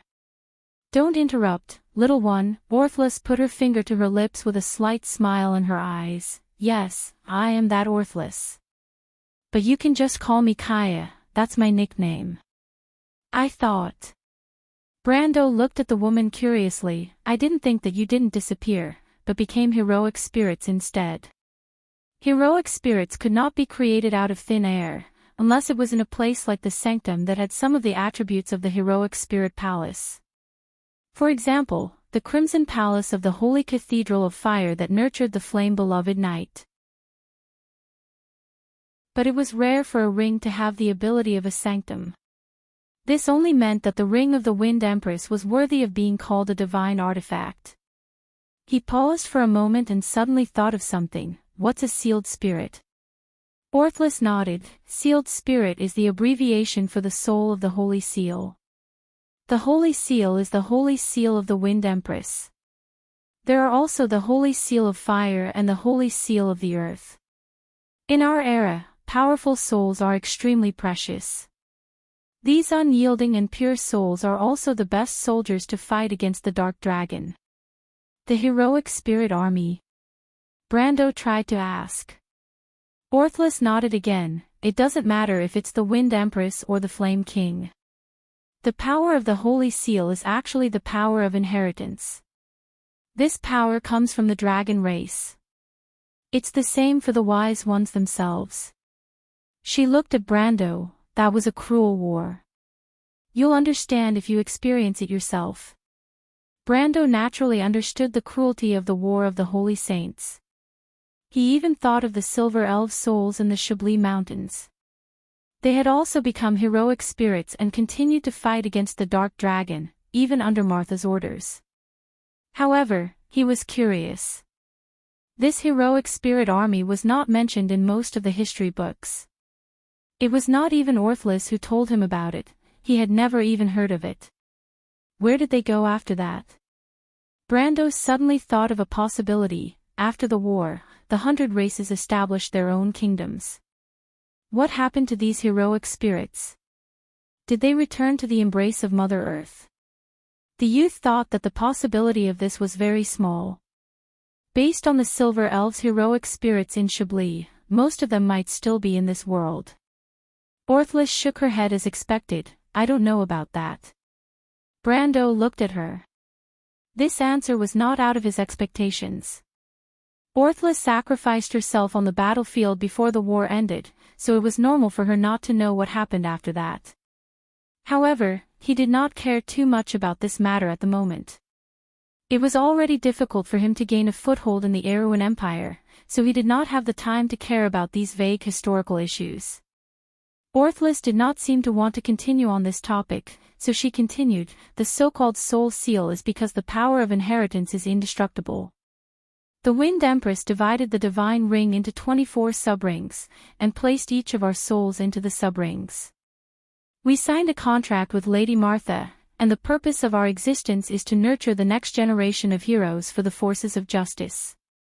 For example, you and other youths with talents like you. But the war is already over, Brando replied. Besides, won't you regret being trapped in the ring forever? We have no choice. Orthless replied, if there are no sacrifices, the Dark Dragon will never be defeated. As for the latter, in different eras, who can tell when the fire of war will be extinguished? We can only do our best to ensure the continuation of our civilization. Brando was silent. Compared to the nobles of this era, the sages of the War of the Holy Saints could indeed be called sages. However, this seemed to be a common problem of intelligent races. Once life was easy, civilization would become lazy and hate work. Then, Lady Orthless, what can you do? Will you let me use your skills like before? I'm afraid not. Orthless shook her head. That's just a temporary measure. I can only teach you what I know. It's just a process of accumulation over time. It's impossible to reach the sky in a single step, little one. Brando looked at her, and her explanation was more acceptable to him. In other words, the so-called power of the soul of the Holy Seal was to develop the talent of a person with potential as much as possible. With these heroic spirits from the War of the Holy Saints as their teachers, the speed of growth of a person with talent was self-evident. But in the end, one still had to rely on oneself. Brando thought that his grandfather and Coden had their own Holy Seal, but now it seemed that the difference between their achievements was like heaven and earth. Although Coden was a mid-gold ranked swordsman, he was only average if the power of the Holy Seal was taken into account. He thought for a moment and asked his last question, Lady Orthless, you said that this was the second time you saved me. What did that mean? Orthless looked at him and smiled. Have you forgotten about the fire in Butchie? Little one. Brando was stunned for a moment, but then he understood. He stared at her with wide eyes. He could not help but feel a burst of fear. If he did not find the Ring of the Wind Empress, he might have died in the red pine forest behind his ancestral home. P.S. I've finally finished writing. To fall heroically, this is the fate of a warrior. To be continued. If you want to know what happened next, please go to www.chidian.com to read more chapters, support the author, support the original reading. Chapter 317. Right now, there's only one elevator in Area 03 that can be used, but Mr. Odom, are you sure you want to go down? The foreman asked, his eyes darting between the dwarf and the Roman. He brought Odom deep into the mine's tunnel, and there were more than 10 soldiers following behind them. Perkins was scared out of his wits by Coden's disappearance, and Odom was his only hope. When the old dwarf appeared in front of him and asked him to take a look at the mines, he was overjoyed. As for the Roman, the clerk, who seemed to be grasping at straws, did not notice that there was such a person beside the old dwarf. Moreover, this dwarf was going to save him from the fire and water. As for whether the dwarf was willing to take his illegitimate daughter down, that was his freedom, wasn't it? Odom snorted when he heard the foreman's question. Nonsense. Why else would I be here? He turned around and looked at the soldiers who were trembling in fear. It was obvious that the rumors about the mine had scared them out of their wits. If you don't want to go down, you can stay up here. The soldiers sighed in relief, but what if the Lord asks? Someone asked. What does that have to do with me? If it wasn't for the fact that it would be troublesome to bring these soldiers with him, he wouldn't have wanted to go into the mines alone. Who knew if the rumors about the monsters were true? There were so many people who had witnessed the monsters, so it might be true. Although the old dwarf had some skills, he wasn't that good at it. You can go and explain yourselves. Don't you know how to lie? It's not like I'm going to expose you. The soldiers nodded in agreement. You're truly a good man, Mr. Odom. They all said in unison. The group quickly came to the elevator, and Romaine looked at it from left to right. If there weren't so many people around, she might have touched it out of curiosity. But the dwarf had already pulled her up while she was hesitating. The foreman did not follow them this time. Mr. Odom, I won't be sending you off. Be careful. The dwarf snorted. Of course. You humans are so cowardly. Everyone's expression turned strange, and only the foreman was a little more restrained.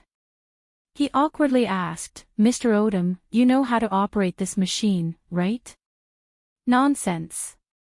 The old dwarf angrily pulled down a few levers, and the elevator immediately rumbled to life. It slowly descended to the lower level, and soon, the foreman and the soldiers were left on the upper level. As the elevator sank, the surrounding scenery became a rapidly descending rock wall, and the air became dry and hot. When there were no outsiders around, the Roman became lively and active. She tried to touch the rocks around her. But she was pulled back by the dwarf, and he glared at her. Do you want to die? I'm sorry. Romaine apologized in the shortest time in human history. It was at this moment that the elevator landed on the rock layer below and stopped, causing the two of them to sway. The old dwarf raised his torch and looked around. The fourth floor of the mine was as narrow as ever. He thought for a moment, and then extinguished the torch. But he immediately noticed a problem. He did not bring any illumination crystals. Of course, he could still bring the Roman back to the first floor to chase after those people. They must have something similar on them, but Odom snorted. He could not bring himself to do that. Moreover, dwarves could see in the dark, so he decided to continue moving forward. It's dark. The girl's voice came from the darkness, and her eyes were bright in the darkness. Sho! Odom sniffed. After entering the 4th floor, the air became thinner, and he did not dare to use any flames. Just follow me, the dwarf said. Why don't we have any illumination? The Roman asked. That's because we're underground. Underground, air is precious. Illumination crystals? We don't have that, but it's so dark. There's nothing we can do about it. The Roman wants light. Lower your voice. The old dwarf's words were suddenly stuck in his throat because he suddenly felt a soft light shining from behind him, brightening up the surroundings. He rubbed his eyes, thinking that it was just an illusion. The dwarf's eyes widened, and he turned around to see the Roman raising her hand. Her palm was emitting a gentle white light. How? How did this come about? Odom stuttered. I don't know either. The Roman looked at her palm. It can shine on its own. It's quite interesting. You don't know either. Odom thought that the dwarf was making fun of him. Yes, the Roman nodded obediently. I was thinking that it would be great if there was light. It lit up, isn't it? Is this the first time? Yes. The dwarf touched the Roman's forehead. What's wrong? Nothing, Odom shook his head. I heard that there's a group of people who are ostracized by witches and wizards. They have magical blood flowing through their veins. He paused for a moment. Is your family the same as you? The Roman thought for a moment. Brando said that my aunt is a witch. Witch? Odom's eyes widened. Impossible. Witches and that are enemies. Unless she's not your real aunt. Were you adopted? My aunt is my aunt. Romain said angrily. Odom raised his eyebrows. What does a dwarf like me have to do with other people's family matters? He suddenly felt that ever since he met this little girl, he seemed to have more and more problems. He scratched his head and replied, All right, it's good to have a light. Follow me closely. Don't get lost here alone. This is not a joke, all right. The Roman nodded obediently. But her obedience only lasted for a few seconds before she asked curiously, What's that, old man? Odom was startled and turned around subconsciously. Orthlis's words reminded Brendel of the night when the War of the Black Roses broke out, and everything that happened in Bucci. At that time, he was just an ordinary young man in this world. He was surrounded by the undead and it took him a lot of effort to escape with the Roman. But what happened that night was not as simple as it seemed. He touched his chest as if he could still feel the pain of being stabbed by the undead. When he was rescued by Freya and her militia from the Red Pine Forest, most of the fatal wounds on his body had healed. He thought that it was an additional effect of the unyielding talent. But now, it seemed that the one who saved his life was Orthlis. He looked at her and she nodded. Thank you. He replied. No need, little one, Orthlis smiled. I'm your holy seal spirit. Saving you is helping myself. I don't want to go back to sleep for such a long time. Brando's heart skipped a beat when he heard this. Does that mean that Orthlis will help me whenever I'm in danger? If that's the case, then the previous few dangerous situations did not seem to be a problem at all. It was just that it was not the most dangerous time yet. Orthlis was a knight who followed the Wind Empress Saint Hassol.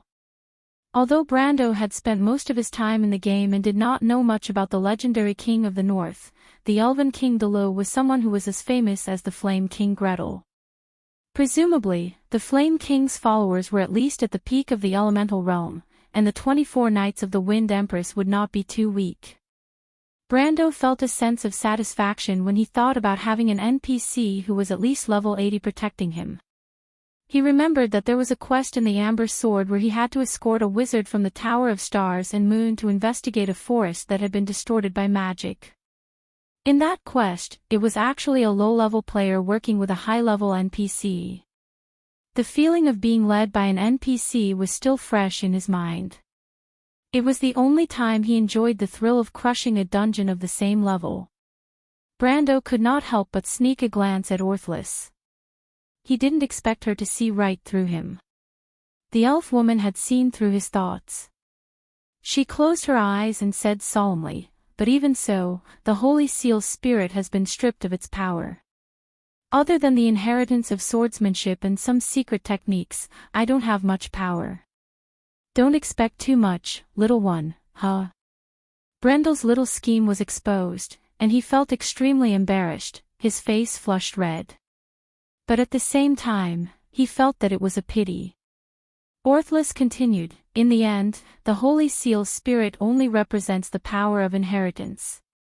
In fact, there are a total of 4 rings that have been lost to the human world. Your grandfather was able to obtain them because we owe your ancestors a favor." Ancestors? Orthlis did not want to talk about this. Brando was not embarrassed this time. It was not the first time he had been rejected by NPCs in the game. This was especially true when it came to legendary existences. They were very tight-lipped, and if he did not meet the necessary conditions, he would not be able to get anything useful out of them. But at least Brando knew that his grandfather was hiding something from him and Brando's father. This was very similar to what he had guessed. His grandfather was not only a noble, but his identity was also not simple. But he did not ask. Because at this time, a row of text appeared in his vision, urging him to choose his reward. He had wasted too much time talking with Orthlis. The atmosphere in the arena was beginning to change, and the host did not give the challengers much time to prepare. If he did not make a decision quickly, his opponent would probably start the next challenge. He saw that Metasha had come to his side again. It seemed that this elven girl thought that he was going to start the next challenge. The surroundings were also quiet. Coden seemed to be thinking about something, and the youths were looking forward to it. "Everyone, please don't get too worked up. If you meet some people who scold you for no reason when you write a book, you'll be in a bad mood.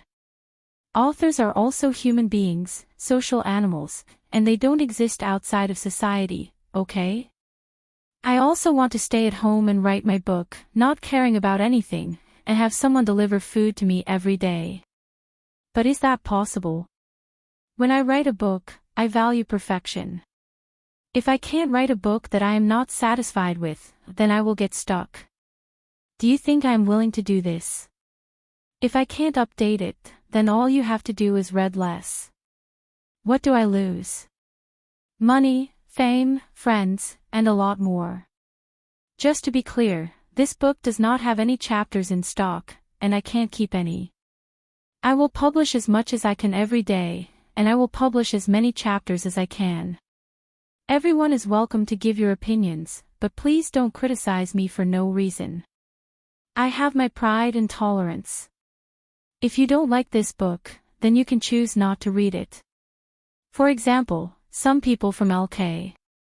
If you don't like this book, then please read the monthly chapters. As long as there is no lag, this book will not be slow. Even last month, I updated about 50 chapters, and the fastest I updated was about 90 chapters a month. I personally think that this speed is very fast. That's all for now. As usual, please support me if you're satisfied with this book. I'll try my best to make up for yesterday's book today. Chapter 318. What language is this? This time, it was Metasha's turn to ask. There's an ancient saying, the one who wields this sword is the master of the earth. Brendel replied with a strange feeling in his heart. My lord, you know ancient proverb. This time, the silver elf was surprised. Not only her, but even Orthlis was taken aback. Ancient proverb was a language that existed before the ancient era. It was even older than the history of the Twilight Dragon. In other words, the background of the game was meaningless. Just like the background of the distant mountains, it could only be seen from afar. It had nothing to do with the era the players lived in. Brando coughed and realized his mistake. He hurriedly replied, "I've seen some of it in the ancient books of the Black Tower, but I think the craftsmen of Buga should have more records." Medisha nodded, but Orthless looked at him suspiciously. Brando felt guilty and did not look at the two of them. He could not wait to check the attributes of Halran Gaia. Although he had heard of the name of this sword before, it was impossible for him to have the opportunity to own it. As a level 45 fantasy-grade sword, the price of this sword was astronomical. Brando did not even dare to think about it. But even though he was mentally prepared, he could not help but be shocked when he looked at its attributes. Halangia, gold, 34-42, hardness/sharpness, plus 22 strength, plus 17 dexterity, plus 20 vitality. Additional skills. Earthquake, automatically cast a rock fang thrust in the direction of the sword wielder's attack. The strength depends on the wielder's strength. Elemental Lord, the wielder can summon 6 obsidian leopards to fight for him. Stone Nest, consumes gray crystal to produce obsidian leopards at the rate of 1 day, capacity 10300. This ability can be turned off automatically. Nest upgrade, obsidian leopard. Required materials, magic black crystal, stone key, sage slate, amber stone x6. When Brando saw this thing, he couldn't help but curse in his heart. First of all, the 34-42 damage was far superior to other weapons of the same level. It seemed that the Halran Gaia should have some additional attack, because even other fantasy longswords of the same level were at least a third inferior to it in terms of damage. Although Brando already knew about the Earthquake and Elemental Lord's abilities, the attributes of the stone burrow stunned him. At that moment, his mind was filled with only one word: mobile nest. As everyone knew, there were all kinds of lairs in the world of Woned. Some equipment could even produce magical creatures on a regular basis. These things were known as mobile lairs among the players. Brando had seen similar things before, and the ring on his hand was one of them. However, the ring of the Wind Empress was obviously much more powerful. Compared to injecting the nest's rules into magical equipment, it was obviously much more difficult to make the equipment possess the Holy Land attribute. But what really shocked Brando was that this nest could be upgraded. Normally, a primitive nest could be upgraded twice. Even if this stone burrow was upgraded once, the next level of obsidian leopard would at least have the strength of a pinnacle iron-ranked creature. If he could control this thing for a year, wouldn't he have at least 300 pinnacle iron-ranked creatures under his command? What if this nest was still in its primitive state? What if this nest was a special nest, and not only could it be upgraded twice? Brando felt extremely excited just thinking about it. Even the corner of his mouth twitched unconsciously. However, he immediately had a new problem. Upgrading things was not easy. The magic black crystal was still fine. With Master Alchemist Tamar here, Brando wasn't worried that he couldn't create it. The raw materials for this nest were the black crystal and mana essence, which were not difficult to obtain. As for the sage slate, Brando felt a headache whenever he saw it. The adventure in Chablis had left him with a psychological trauma. Fortunately, it could still be bought from the market. He would soon go to Empire-Seal, and in that bustling free port, it shouldn't be difficult to obtain a sage slate. The last two items were more troublesome. Amber ores were regulated products in any country. It was the source of power for magicite. There were actually two names for these ores. The second one was called Somir ores, and the purest ores were called amber ores. Brando wanted to prepare a magicite workshop for Amandina, but he had to think of a way to secretly obtain Somir ores. Moreover, this was difficult, so where was he going to get these amber ores? Brando could only think of mining by himself. There were many mines that had not been discovered in this era, but they were all in the wilderness, and he did not have the ability to do so for the time being. As for the stone key, it was even more complicated. There were many things in the elemental realm, but mortals were unable to enter the elemental realm, so there were very few of them in the prime material plane. Brando felt that it was more appropriate to describe the rarity of this item in the game. This item was necessary for a player's guild to build a city and become a lord.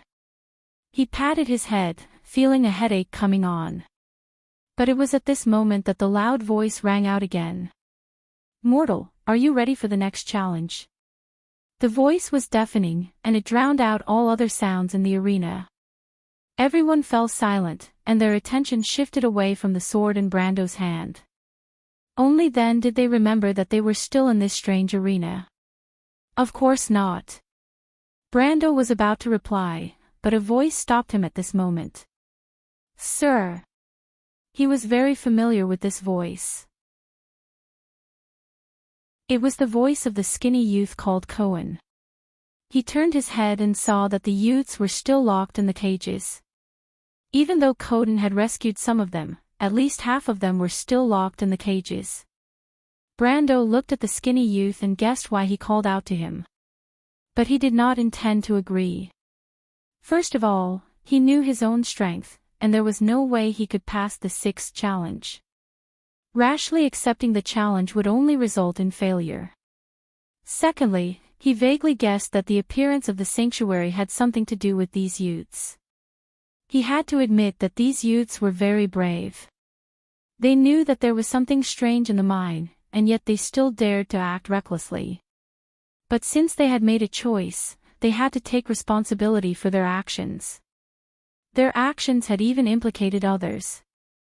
Not to mention how many miners had died in the landslide. If he was not strong enough, he, Yuta, Scarlet, and Metasha would have all been trapped here. Even though Brando did not think that there was anything wrong with a person being compassionate, he had his own principles. A woman's benevolence did not equate to true benevolence. Thus, he shook his head and rejected the other party's suggestion before the other party could continue. He waved to Orthless and Metasha and led them out of the arena. "Wait," Cohen called out again. "Sir, I'm not asking for your sympathy." The youth shouted from the cage. This time, Brando paused and stopped. "I want to make a deal with you," the youth said. "Sir, you can choose to agree or not. The choice is in your hands. But can you please let me state my conditions?" Brando looked up at the sky. The arena of destiny was very human-like. The host seemed to have seen everything below, and the voice from above did not appear again. "Speak." The youth thought for a moment and nodded. He was a little curious. What kind of deal could these poor and penniless youths have with him? Even if they were willing to work for him, what could they do? These youths were not strong, and they were just miners. Brando did not mind accepting a few followers, but the price was too high. He looked at the youth and suddenly remembered that he had eavesdropped on their conversation on the way here. Mars seemed to have mentioned that the youth had something strange and worthless on him. Could it be that? Brando frowned. To be honest, he was not optimistic about this deal. He knew that some NPCs liked to collect strange trinkets, just like the little Roman. But those things were not valuable, and he had been tricked a few times in the game. However, the youth still had patience. He stood there and waited for the youth to take out the item. Cohen rummaged in his chest for a while and took out something that Brando did not expect. It was a card of fate. Brando's expression turned strange. He did not expect Cohen to have something like this. This was exactly what he wanted. Brando, who had received many surprises and benefits from being a planeswalker, was now very interested in the card of fate. Even though he knew that there was no hope for him to complete the 6th challenge, he could not help but be tempted when he saw the card. It was like a collector who saw something good that moved him. He saw that it was a fire card, and the item on the card made his heart beat faster. Fireclaw Lord, Fire Tribe, 20 Fire, Creature, Fireclaw Lizard Warrior, Level 33 Elite, Warlike. When the Fireclaw Lord is on the field, all Fireclaw tribesmen on the field gain 1 battle counter. Pay 1 fire. All Fireclaw tribesmen on the field gain the ability Charge. When the Fireclaw Lord is on the field, pay 1 wealth and 1 reputation per day. The Lord is the best commander of the Infernal Legion. Brando did not know what the battle counter was, but after experiencing the battle counter, he knew that it was something that would buff a summoned creature. Furthermore, the card itself was a level 33 elite, which meant that it was a gold-tier summoned creature. Not to mention, it could provide the Fireclaw tribesman with the ability Charge. This was a fatal blow to Brando. He happened to have a Fireclaw tribesman card in his possession, and according to the Shire, this card set was something that could only be found by chance. Of course, he understood the young man's intention. But should he continue the challenge? There was almost no chance of winning the 6th challenge, but Brando was not willing to give up. He could not help but be stuck in a dilemma. "My lord," Medisha said, "that is a silver card. Pay attention to its serial number, it should be the core card of the Fire Tribe." Brando was stunned. He only just noticed that the Fireclaw Lord's serial number was I, and cards with serial number I were usually the core cards of the set. This was something that the Shire and Medisha had told him before. This made him even more troubled. P.S. Today, I saw a very philosophical sentence, so I want to share it with everyone. Regarding the conclusion of Renren.net, go to Renren, go to your classmates, go to your classmates, go to Renren. If you want to know what happened next, please go to www.chidian.com. There are more chapters. Support the author, support the original reading.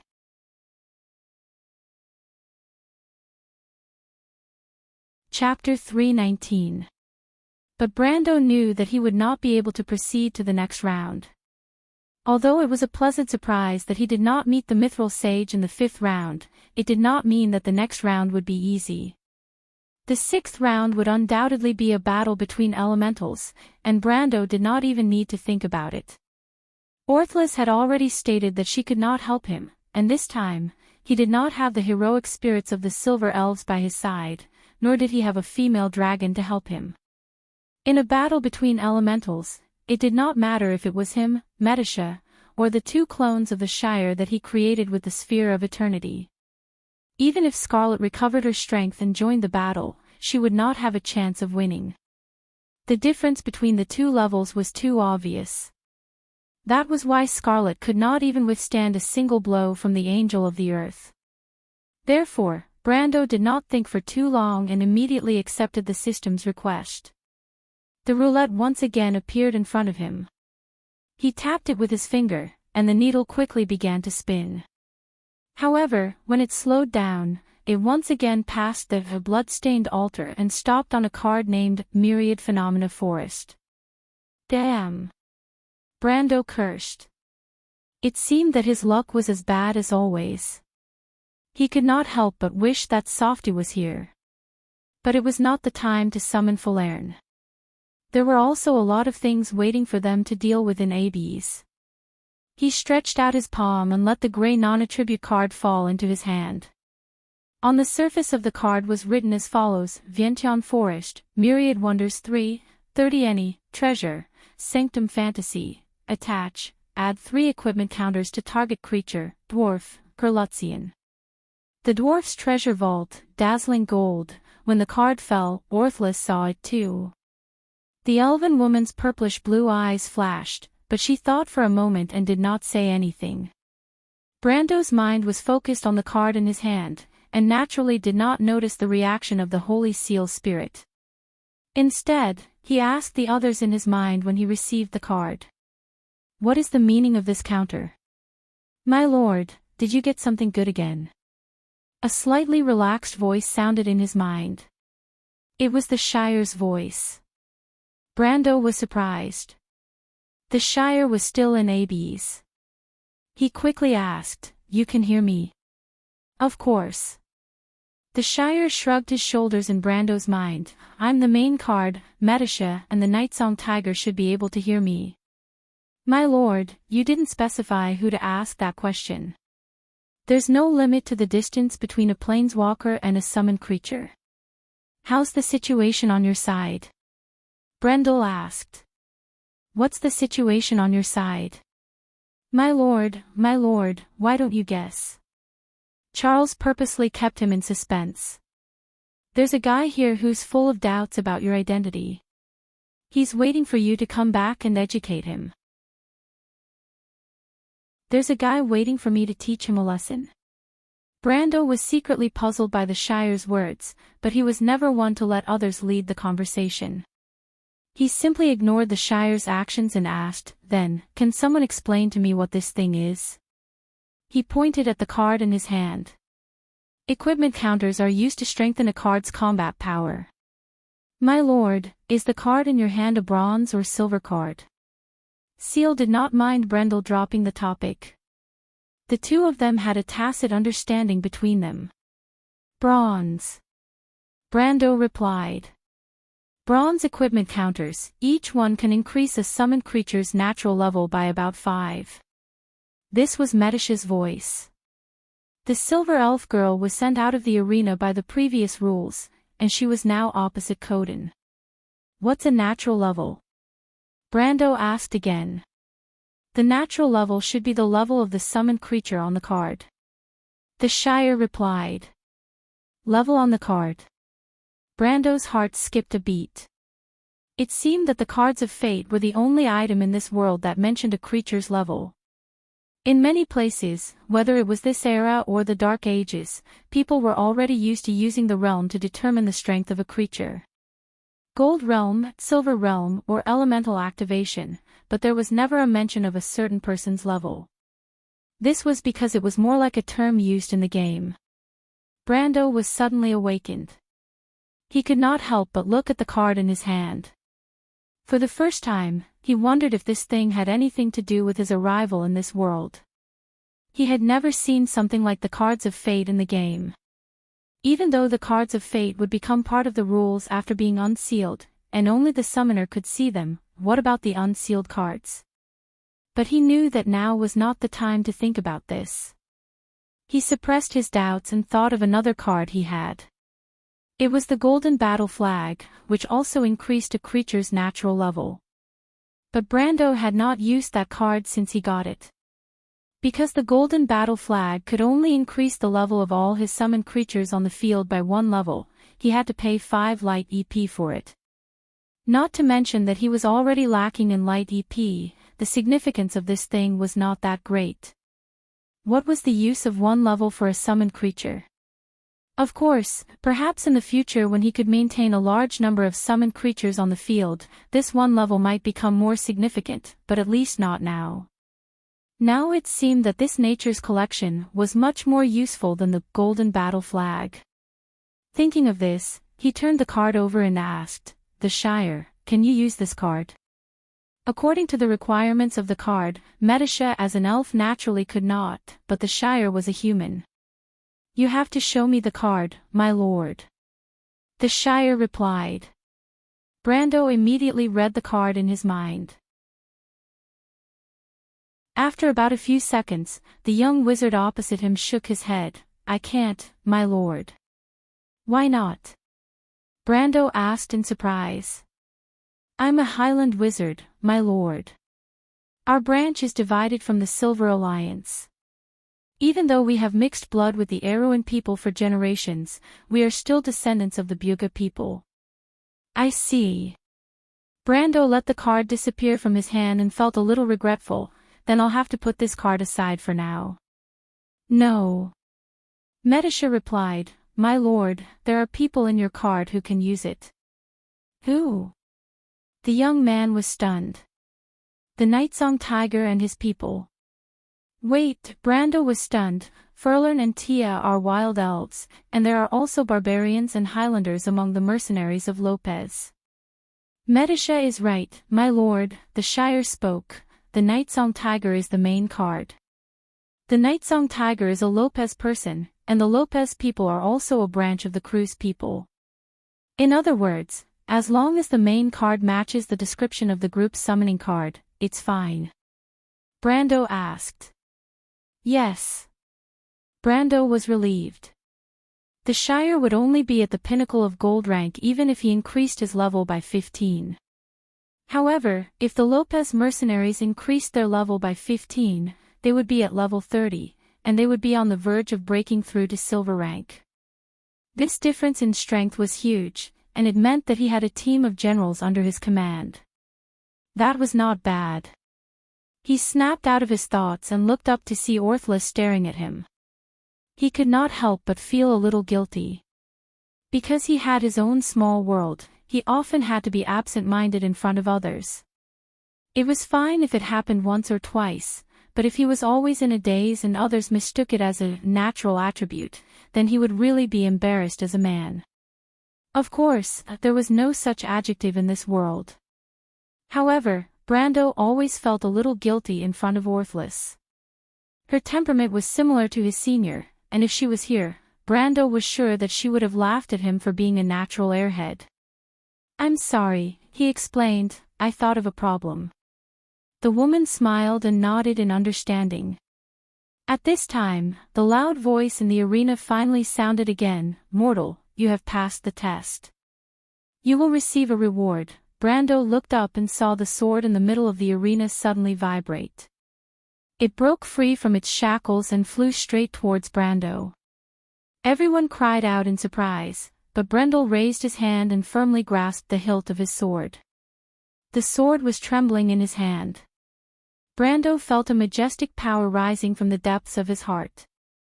This power was connected to the earth, as if as long as he stood on the earth, he would never fall. The moment he held the sword, the arena suddenly quieted down. Then, in the next moment, all the rune dwarves in the audience cheered together. Throw. Throw. Throw. Throw. Throw. Throw. The loud voice hit everyone in the arena, causing them to feel dizzy. But whether it was Coden, Yuta, or even the youths, they could clearly hear that the voice was not hostile.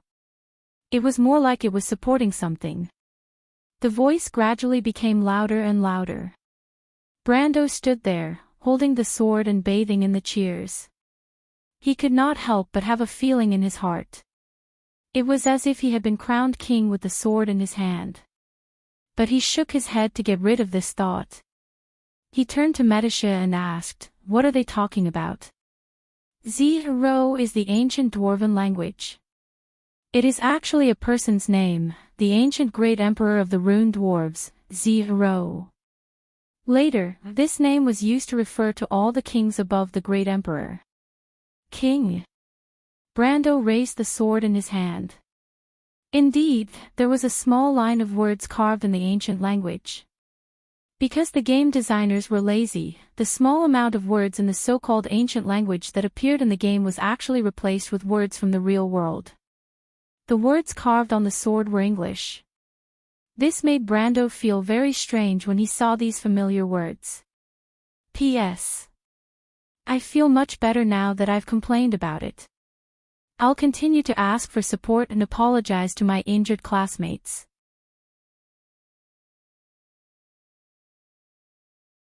Chapter 320. What language is this? This time, it was Medisha's turn to ask. There's an ancient saying, the one who wields this sword is the master of the earth. Brendel replied with a strange feeling in his heart. My lord, you know ancient proverb. This time, the silver elf was surprised. Not only her, but even Orthless was taken aback. Ancient proverb was a language that existed before the ancient era. It was even older than the history of the Twilight Dragon. In other words, the background of the game was meaningless. Just like the background of the distant mountains, it could only be seen from afar. It had nothing to do with the era the players lived in. Brando coughed and realized his mistake. He hurriedly replied, I've seen some of it in the ancient books of the Black Tower, but I think the craftsmen of Buga should have more records. Medisha nodded, but Orthless looked at him suspiciously. Brando felt guilty and did not look at the two of them. He could not wait to check the attributes of Halran Gaia. Although he had heard of the name of this sword before, it was impossible for him to have the opportunity to own it. As a level 45 fantasy-grade sword, the price of this sword was astronomical. Brando did not even dare to think about it. But even though he was mentally prepared, he could not help but be shocked when he looked at its attributes. Halangia, gold, 34-42, hardness/sharpness, plus 22 strength, plus 17 dexterity, plus 20 vitality. Additional skills. Earthquake, automatically cast a rock fang thrust in the direction of the sword wielder's attack. The strength depends on the wielder's strength. Elemental Lord, the wielder can summon 6 obsidian leopards to fight for him. Stone Nest, consumes gray crystal to produce obsidian leopards at the rate of 1 day, capacity 10300. This ability can be turned off automatically. Nest upgrade, obsidian leopard. Required materials, magic black crystal, stone key, sage slate, amber stone x6. Brando couldn't help but curse in his heart when he saw this thing. First of all, the 34 to 42 points of damage was far superior to other weapons of the same level. It seemed that the Halran Gaia should have some additional attack, because even other fantasy longswords of the same level were at least 1/3 less powerful than it in terms of damage. Although Brando already knew about the Earthquake and Elemental Lord's abilities, the attributes of the stone burrow stunned him. At that moment, his mind was filled with only one word: mobile nest. As everyone knew, there were all kinds of lairs in the world of Woned. Some equipment could even produce magical creatures on a regular basis. These things were known as mobile lairs among the players. Brando had seen similar things before, and the ring on his hand was one of them. However, the ring of the Wind Empress was obviously much more powerful. Compared to injecting the nest's rules into magical equipment, it was obviously much more difficult to make the equipment possess the Holy Land attribute. But what really shocked Brando was that this nest could be upgraded. Normally, a primitive nest could be upgraded twice. Even if this stone burrow was upgraded once, the next level of obsidian leopard would at least have the strength of a pinnacle iron-ranked creature. If he could control this thing for a year, wouldn't he have at least 300 pinnacle iron-ranked creatures under his command? What if this nest was still in its primitive state? What if this nest was a special nest, and not only could it be upgraded twice? Brando was extremely excited when he thought about it, and the corners of his mouth twitched unconsciously. However, he immediately had a new problem. Upgrading things wasn't easy. The magic black crystal was still fine, and with Master Alchemist Tamar here, Brando wasn't worried that he couldn't create it. The raw materials for this nest were the magic essence and the black crystal, so it wasn't difficult to obtain. As for the sage slate, Brando felt a headache whenever he saw it. The adventure in Chablis had left him with a psychological trauma. But at least it could still be bought from the market. He might have to make a trip to Empire-Seal soon, and it shouldn't be difficult to obtain a sage slate in that bustling free port. The last 2 items were troublesome. Amber ores were regulated products in every country, and they were the source of power for magicite. There were actually 2 names for these ores. The second one was called Somir ores, and the purest ores were called amber ores. Brando thought that he could only secretly obtain some Somir ores in order to prepare a magicite workshop for Amandina, and it was difficult to do so. So where was he going to get these amber ores? Brando thought about it and could only think of mining himself. There were many mines that had not been discovered in this era, but they were all in the wilderness, and he did not have the ability to do so in a short period of time. As for the stone key, it was even more complicated. There were many elemental realms, but mortals could not enter the elemental realms, so there were very few of them in the prime material plane. Brando felt that the stone key's rarity could be explained in the game's terms. It was a necessary item for a player's guild to build a city and become a lord. He patted his head and felt a headache coming on. But it was at this moment that the loud voice rang out again. "Mortal, are you ready for the next challenge?" The voice was deafening, and it drowned out all the other sounds in the arena. Everyone was silent, and they shifted their attention away from the sword in Brando's hand. Only then did they remember that they were still in this strange arena. Of course not. Brando was about to answer, but a voice stopped him at this time. Sir. He was very familiar with this voice. It was the voice of the skinny youth called Cohen. He turned his head and saw that the youths were still locked in the cages. Even though Cohen had saved some of them, at least half of them were still locked in the cages. Brando looked at the skinny youth and guessed why he called out to him. But he did not intend to agree. First of all, he knew that he could not pass the sixth challenge. If he accepted it, he would only fail. Secondly, he vaguely guessed that the appearance of the sanctuary had something to do with these youths. Howren had to admit that these people were really brave.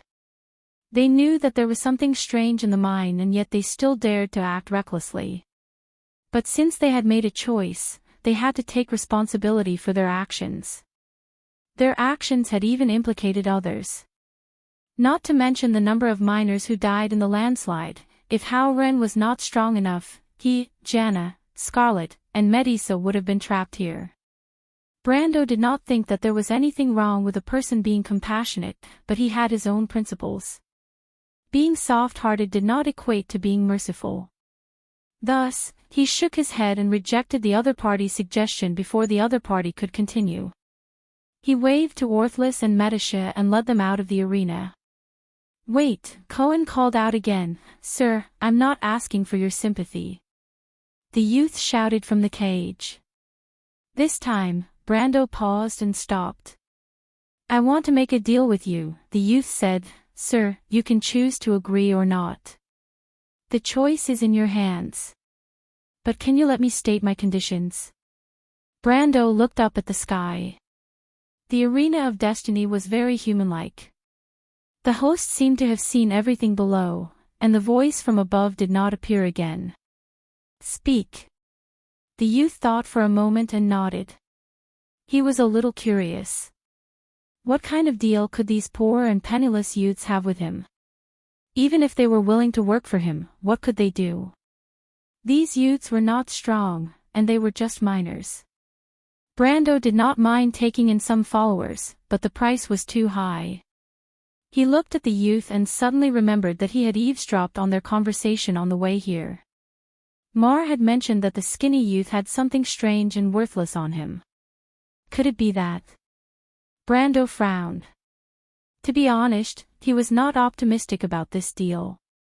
He knew that some NPCs liked to collect strange trinkets, just like the little Roman. But those things were not valuable, and he had been tricked a few times in the game. However, the youth still had patience. He stood there and waited for the youth to take out the item. Cohen rummaged in his chest for a while and took out something that Brando did not expect. It was a card of fate. Brando's expression turned strange. He did not expect Cohen to have something like this. This was exactly what he wanted. Brando, who had received many surprises and benefits from being a planeswalker, was now very interested in the card of fate. Even though he knew that the sixth challenge was hopeless, he could not help but be moved when he saw the card. He was like a collector who saw something good that moved his heart. He saw that it was a fire card, and the item on the card made his heart beat faster. Fireclaw Lord, Fire Tribe, 20 Fire, Creature, Fireclaw Lizard Warrior, Level 33 Elite, Warlike. When the Fireclaw Lord is on the field, all Fireclaw members on the field gain 1 battle counter. Pay 1 fire. All Fireclaw Spearmen on the field gain the ability Charge. When the Fireclaw Lord is on the field, pay 1 wealth and 1 reputation per day. The Lord is the best commander of the Infernal Legion. Brando did not know what the battle counter was, but after experiencing the battle counter, he knew that it was something that would buff a summoned creature. Furthermore, the card itself was a level 33 elite, which meant that it was a gold tier summoned creature. Not to mention, it could provide the Fireclaw Spearman with the ability charge. This was a fatal blow to Brando. He happened to have a Fireclaw Spearman card in his possession, and according to the Shire, this card set was something that could only be found by chance. Of course, he understood the young man's intention. But should he continue the challenge? There was almost no chance of winning the sixth challenge, but Brando was not willing to give up. He could not help but be stuck in a dilemma. "My lord," Medisha said, "that is a silver card. Pay attention to its serial number, it should be the core card of the Fire Tribe." Brando was stunned.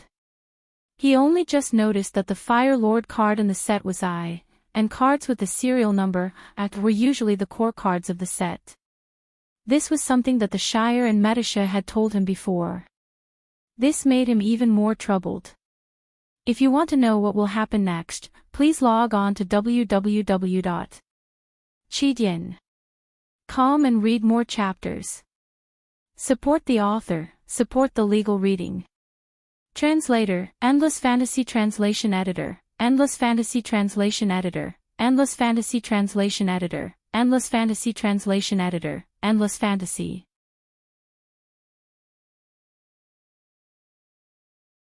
Chapter 321. Everyone could see Brando's hesitation. Yuta and Scarlet looked at each other without saying a word. The youths all had nervous looks on their faces. Indeed, the difficulty of every challenge in the arena of destiny was clear to everyone. If it wasn't for the sudden appearance of that woman in the last challenge, everyone knew that the young man would have already failed. As for the next challenge, no one dared to say that they were confident. Brando was the same. Medisha gently pulled him from behind and whispered, "My lord, there are more than one card in this set. If we really can't do it, we can just give up." But he was still hesitant. Vaunt was so big, and there were so many cards of fate scattered throughout the world. There were many of them, but the chances of encountering one or two of them were too small. Brando had played games before, and naturally knew that rare equipment like this could only be obtained once. It was a matter of luck, and if he missed it once, he might not have another chance. But he was not a reckless person. Even gamblers would stake everything on a single throw to seize that 1 in a million chance. But if he were to walk into the arena again, he might not even have that 1 in a million chance. He thought for a moment and was about to shake his head when he heard a voice, "My lord, let me give it a try." He looked up and saw Scarlet struggling to stand up from the cage.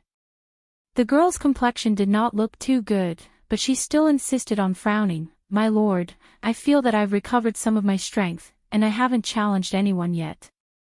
"Let me try." Before she could finish, she felt Yuta tugging at her from behind. She could tell that Brando was quite interested in Cohen's offer. She was worried that if Scarlet volunteered, Brando might really agree. For some reason, when Yuta saw Scarlet's weak back, it was as if she saw her own sister standing in front of her. She instinctively did not want Scarlet to take the risk. "Let me go, Yuta." Scarlet blocked Yuta's hand. The female mercenary group leader was stunned. However, Brando shook his head. The first challenge in the arena was against the Cerberus, a silver-ranked Cerberus. Even Yuta was no match for it.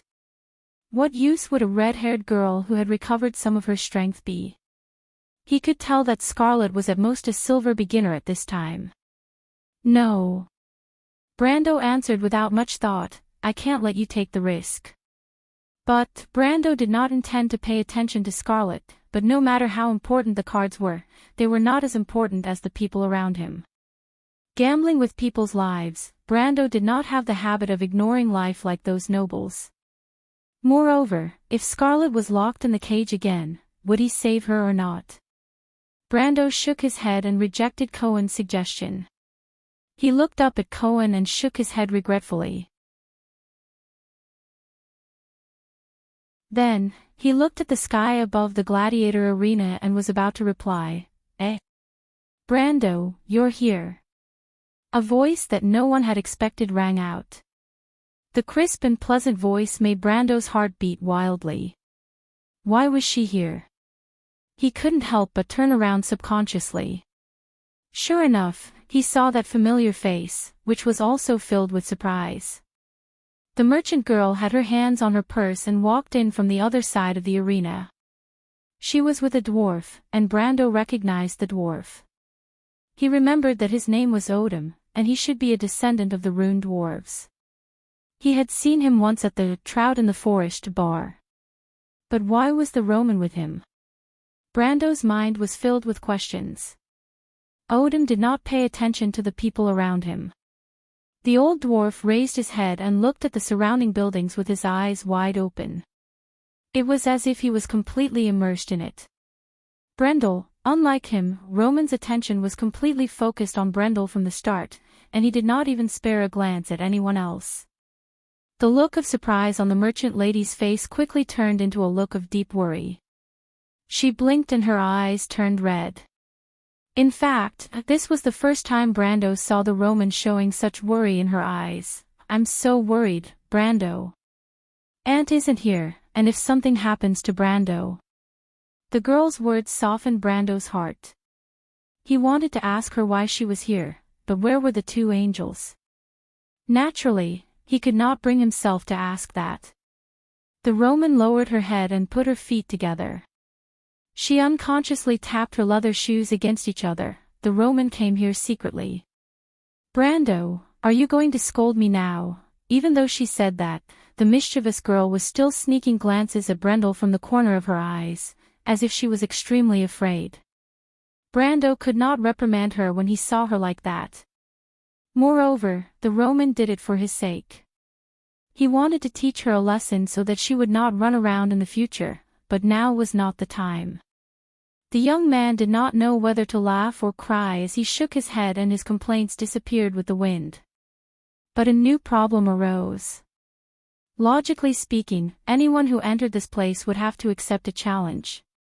With the Roman strength, there was no way she could pass the challenge. Then who would save her? Brando's scalp went numb. The sixth challenge. But sometimes, the more he worried about something, the faster it would happen.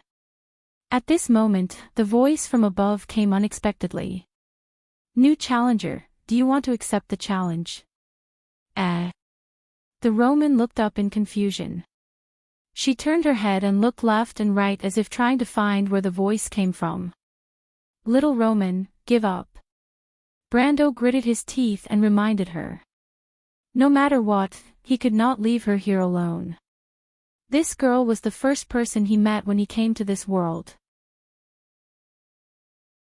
She was also the one who had gone through life and death with him from the very beginning. In his heart, she was his partner. To him, she had a different meaning than everyone else. Perhaps she was even more important than the Valkyrie in his heart. If the revival of Erwin and the fate of the Valkyrie were a dream in his heart, then the merchant girl had a more real meaning to him. He had always seen her as the link between him and this world. This feeling was even deeper than the feelings he had for Brando's family. The two souls in his body made the word family seem close yet distant. It was as if only his grandfather's old face was the most clear. This was also the reason why he had not considered going back to his home to take a look. Subconsciously, he felt that he was unable to face it. But the Roman was different. He promised her that he would protect her and be her knight. So Brando touched his sword. He had to fulfill his promise as a man. If he could not win, he would turn into a stone statue with the Roman. Although he was unwilling to accept this, Brando did not regret it. My lord. As his summoned creature, Medisha was keenly aware of his thoughts. This is my choice. Brando shook his head and smiled, but I will have to trouble Medisha. You will have to stay here for a while. Maybe it will be a long time until the next master finds you. Then the one you summon will not be Medisha. The silver elf girl looked at him quietly and said softly, Medisha only belongs to my lord. Just like the Shire, every planeswalker has their own laws and world. The same card does not represent the same person. Brando's heart skipped a beat. Medisha looked outside and said softly, "I think Miss Scarlet is the same." "What do you mean?" The silver elf princess looked up at him. Her pale silver eyes had a calmness that could see through everything. It was as if the noise of the mortal world had been washed away by her quiet and ethereal eyes. "Ever since the Grey Wolves mercenaries disbanded, my lord has been Miss Scarlet's only hope. Haven't you noticed?" she asked softly. "How can that be?" Brando was stunned. "Aren't there other members of the Grey Wolves mercenaries? And that Eek, if I'm not wrong, she should like him." "Auden smide dokers," Medisha replied in an ethereal voice. "People need each other." Brando interpreted this ancient silver elf proverb. The silver elf girl nodded. "Because you are valued, you will value the person who values you.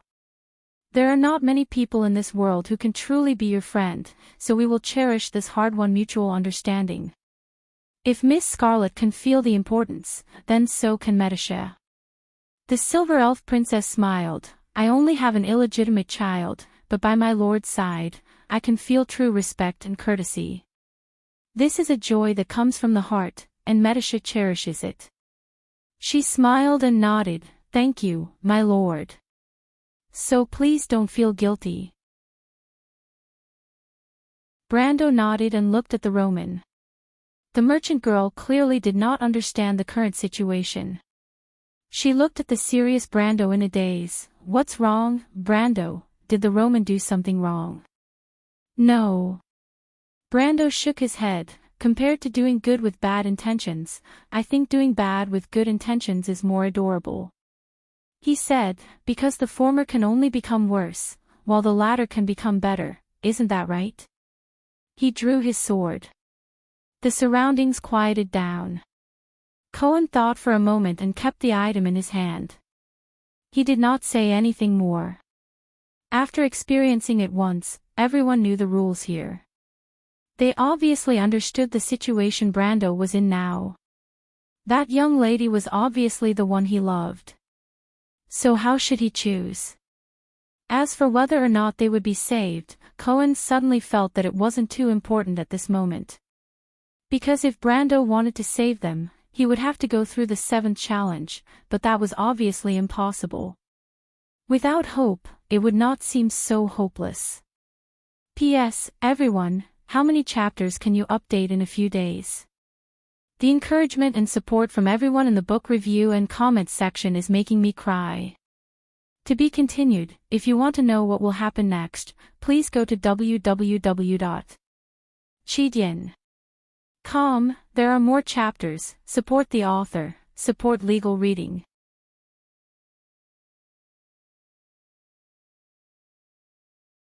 Chapter 322. Cohen put down his hand as if he had thought it through. Mar and Joka looked at him from the side, feeling uncomfortable. After all, Cohen was still their comrade. For the youth, this separation was cruel. They had all thought about it. If Cohen couldn't leave, they would stay. At worst, they wouldn't be able to leave. Mar thought darkly to himself that Brendel might choose to stay behind as well, and he saw the young man's dilemma. He thought that if such a big shot like Brando was here to accompany him, then what was the point of them staying? But Cohen didn't say a word. The thin youth was silent for a while, as if he had made up his mind. He stood up, raised the card in his hand again, and threw it far away. "Sir, catch it."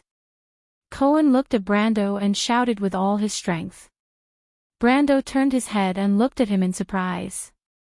"Are you crazy?" Mar was stunned by Cohen's action. But there was a satisfied smile on the thin boy's face. It was a smile full of ambition and yearning that was impossible to see on a person of his status. At that moment, he was no longer a minor but a master of a region. Brando looked at him in confusion. Cohen stood up and straightened his back. "Sir, I've learned one thing during my days as an apprentice. I know that in the eyes of big shots, people like us are insignificant." He shook his head. but I think that even insignificant people like us have the chance to change our fate. Maybe I can't do it, but at least now, I know that I have the chance to change the fate of a big shot like you." Everyone was stunned by his words. They couldn't help but think that this kid had gone crazy. But Cohen did not go crazy. Instead, he coughed, and with the help of the girl behind him, he continued, "I don't know what this card can bring you, but if it brings you good luck and allows you to get out of here, then in the future, in your legend, my lord, there will be a part of me, isn't that right?" Brando was stunned. What kind of theory was this? This was the first time he looked at the young man again, and his heart was filled with surprise. He didn't know how to evaluate the other party's way of thinking. It was filled with the madness of a gambler, but it also made people feel a trace of admiration. It was a free and easy admiration. However, Brando was a little puzzled as to why the other party was so optimistic about him. He could not help but ask, "This card is indeed very meaningful to me, but even if I get it, I still can't change my fate of failure. Do you regret what I said?" Brando looked in that direction and spoke frankly about his current predicament. Hearing this, Yute and Scarlet were stunned. They held their breaths at the same time. "Wait, kid, you." Coden finally realized what was going on. However, Cohen was not surprised. The youth smiled and said, "Yes, but as long as you pick up that card, you will at least accept my good intentions, won't you?" He continued, "Moreover, your words have confirmed my thoughts. As for the outcome, I don't care." Cohen, Joka and Mar were stunned. It was as if this was the first time they had met their comrade. But for some reason, these youths felt a sense of alienation and unfamiliarity towards their companion at this moment. However, they also faintly felt a sense of superiority towards the other party. Brendel had already given them the impression that he was undefeatable, but Cohen's aura seemed to be on the same level as him right now. This was something they could not imagine. Brando listened to Cohen's answer and fell silent.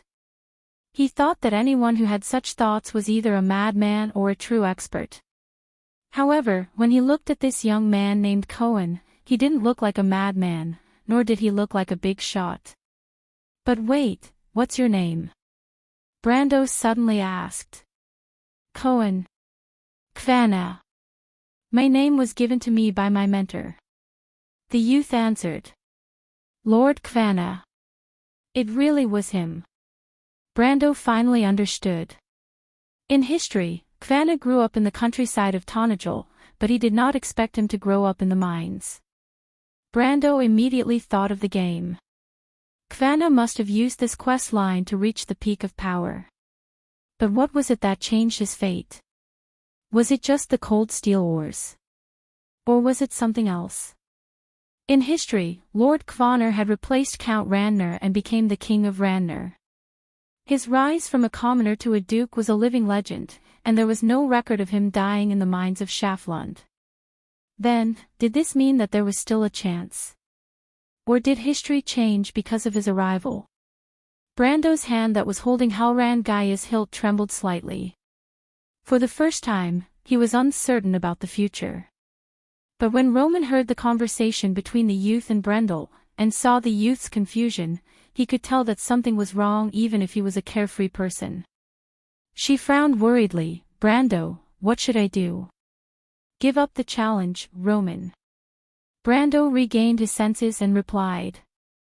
No matter what the future was, he had to face his own choice. "Give up." But at this moment, a voice interrupted. Even though the voice sounded old, it was full of vigor. It was the loud voice of the dwarves. Odin finally recovered from the shock of seeing the sanctuary built by the dwarven ancestors. The first thing he heard was Brando telling them to give up the challenge. This was intolerable. It was a blasphemy to the dignity of the dwarves. No dwarf would back down in the face of a challenge.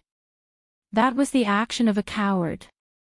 Furthermore, he was a noble rune dwarf, a descendant of the Silver family.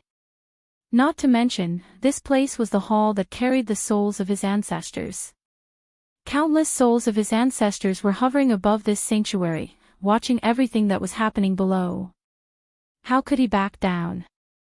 Odin immediately expressed his dissatisfaction. Even if I'm an old man, I won't back down here. Moreover, this is the territory of the rude dwarves. Rude brat. Coden felt that the word rude brat was the most appropriate description he had ever heard in his life. He even felt that the stubborn old dwarf was more pleasing to the eye. As far as he was concerned, this kid from the Tobu's family was indeed extremely rude. Odin, why are you here? Coden asked. The old dwarf was just beginning to complain to Brando, but he was already dead in his stomach. He was shocked when he saw Coden. He recognized the gold-ranked guard captain, but when he saw that Coden was covered in injuries, he couldn't help but be shocked. Captain Coden, what happened to you? Because the territory of the Rune Dwarves is really a good place, Coden raised his eyebrows and replied in an annoyed tone. Speaking of which, how did you become a Rune Dwarf? Aren't you a Golden Dwarf? The Golden Dwarves are just a part of my homeland. I'm a genuine Rune Dwarf. Odin was unhappy when he heard that someone was doubting his bloodline. Very well, I'll assume that you're a citizen of the Silver family. Then what are you doing here? Odin was stunned for a moment before he realized that the guard captain was smiling. Of course, it looked like a sinister smile to him. The old dwarf realized that he had fallen into a trap. He stammered as he tried to come up with an excuse. He couldn't possibly say that there was a huge treasure here, and that he had the right to inherit it as the only descendant of the Rune Dwarves, right? Count Randner would probably make him unworthy of his title as the only descendant of the Rune Dwarves, or at the very least, turn him from a lively state to a dead one. But just when he was in a dilemma, he saw the Halran Gaia in Brando's hand. The old dwarf's expression immediately changed. Or. He blurted out, but quickly realized that something was wrong and shouted in Cruz, the king of Gaia. Why is this sword here? You know it too. Brando, who was ignored for a long time, looked at Odin and asked in surprise. There were not many people who knew about the Halran Gaia's inheritance. Even though Odin claimed to be the last descendant of the Rune Dwarves, he had seen too many of these so-called last descendants. Some of them had long forgotten about the inheritance of their civilization, and other than their physical characteristics, they did not have much to do with the Silver family. These people were called the Remnants, and they could be found all over the continent of Wonde. Then again, which of the numerous black dwarves in the land of Vaunt wasn't a descendant of the ancient golden race? But the golden and silver era had long passed. After the dark era, the current Wonde was no longer the same as described in the legends. Of course, sir. The old dwarf looked at Brando and lowered his head slightly for the first time. He could not help but be more respectful, which made Coden feel disgusted. He thought to himself that this old man was even faster than that coward Perkins. But before this, he had personally experienced the old dwarf's stubbornness. The old swordsman's gaze fell on Brando's sword. It seemed that he could only find out the reason from there. But even though the sword was a good one, was it that important? Brando also realized this at the same time. Is it very important to you? The young man gestured at the sword in his hand. But even so, Brando did not intend to give it to him. Not to mention that the sword could greatly increase his strength in the challenge later. Didn't he go through so much to complete the challenge just for this Halran Gaia? Rather than saying that it's important, it's more like saying that it's related to a legend. Odin was a little disappointed. He came for the treasure, but if this sword appeared here, it meant that his treasure was gone. The Rune Dwarves had many treasures, but there was only one related to the Halran Gaia. The old dwarf thought of the legend and could not help but look at Brando again. He was not a real Rune Dwarf, but only a branch of the Rune Dwarf bloodline left behind on the earth. He did not have the extraordinary talent of the real silver folk, and he did not even learn the construction skills of his ancestors, which were said to be comparable to the craftsmen of Buga. But he did not lie to Coden. He was indeed the inheritor of this civilization, or at least that was what he thought. From the moment he was born, there was a mysterious message in his mind, which was undoubtedly passed down through his bloodline. That was why Odin knew that there was a treasure under the mines of Schaflund. P.S. What should I say? Is the wheel of history slowly turning again? Please support me.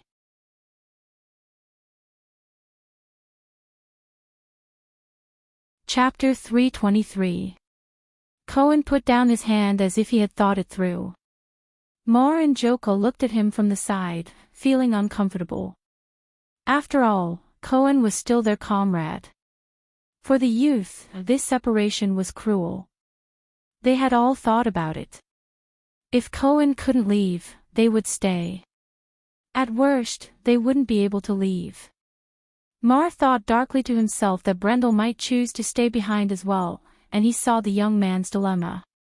He thought that if such a big shot like Brando was here to accompany him, then what was the point of them staying? But Cohen didn't say a word. The thin youth was silent for a while, as if he had made up his mind. He stood up, raised the card in his hand again, and threw it far away. "Sir, catch it." Cohen looked at Brando and shouted with all his strength. Brando turned his head and looked at him in surprise. "Are you crazy?" Mar was stunned by Cohen's action. But there was a satisfied smile on the thin boy's face. It was a smile full of ambition and yearning that was impossible to see on a person of his status. At that moment, he was no longer a minor but a master of a region. Brando looked at him in confusion. Cohen stood up and straightened his back. "Sir, I've learned one thing during my days as an apprentice. I know that in the eyes of big shots, people like us are insignificant." He shook his head, "But I think that even insignificant people like us have the chance to change our fate. Maybe I can't do it, but at least now, I know that I have the chance to change the fate of a big shot like you." Everyone was stunned by his words. They couldn't help but think that this kid had gone crazy. But Cohen did not go crazy. Instead, he coughed, and with the help of the girl behind him, he continued, "I don't know what this card can bring you, but if it brings you good luck and allows you to get out of here, then in the future, in your legend, my lord, there will be a part of me, isn't that right?" Brando was stunned. What kind of theory was this? This was the first time he looked at the young man again, and his heart was filled with surprise. He didn't know how to evaluate the other party's way of thinking. It was filled with the madness of a gambler, but it also made people feel a trace of admiration. It was a free and easy admiration. However, Brando was a little puzzled as to why the other party was so optimistic about him. He could not help but ask, "This card is indeed very meaningful to me, but even if I get it, I can't change my fate of failure. Do you regret what I said?" Brando looked in that direction and spoke frankly about his current predicament. Hearing this, Yuta and Scarlet were stunned. They held their breaths at the same time. "Wait, kid, you." Coden finally realized what was going on. However, Cohen was not surprised. The youth smiled and said, "Yes, but as long as you pick up that card, you will at least accept my good intentions, won't you?" He continued, "Moreover, your words have confirmed my thoughts. As for the outcome, I do not care." Cohen, Joka and Mar were stunned. It was as if this was the first time they had met their comrade. But for some reason, these youths felt a sense of alienation and unfamiliarity towards their companion at this moment. However, they also faintly felt a sense of superiority towards the other party. Brendel had already given them the impression that he was undefeatable, but Cohen's aura seemed to be on the same level as him right now. This was something they could not imagine. Brando was silent after hearing Cohen's answer.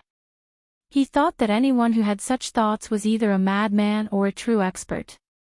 However, when he looked at this young man named Cohen, he didn't look like a madman, nor did he look like a big shot. But wait, what is your name? Brando suddenly asked. Cohen. Kvanna. My surname was given to me by my mentor.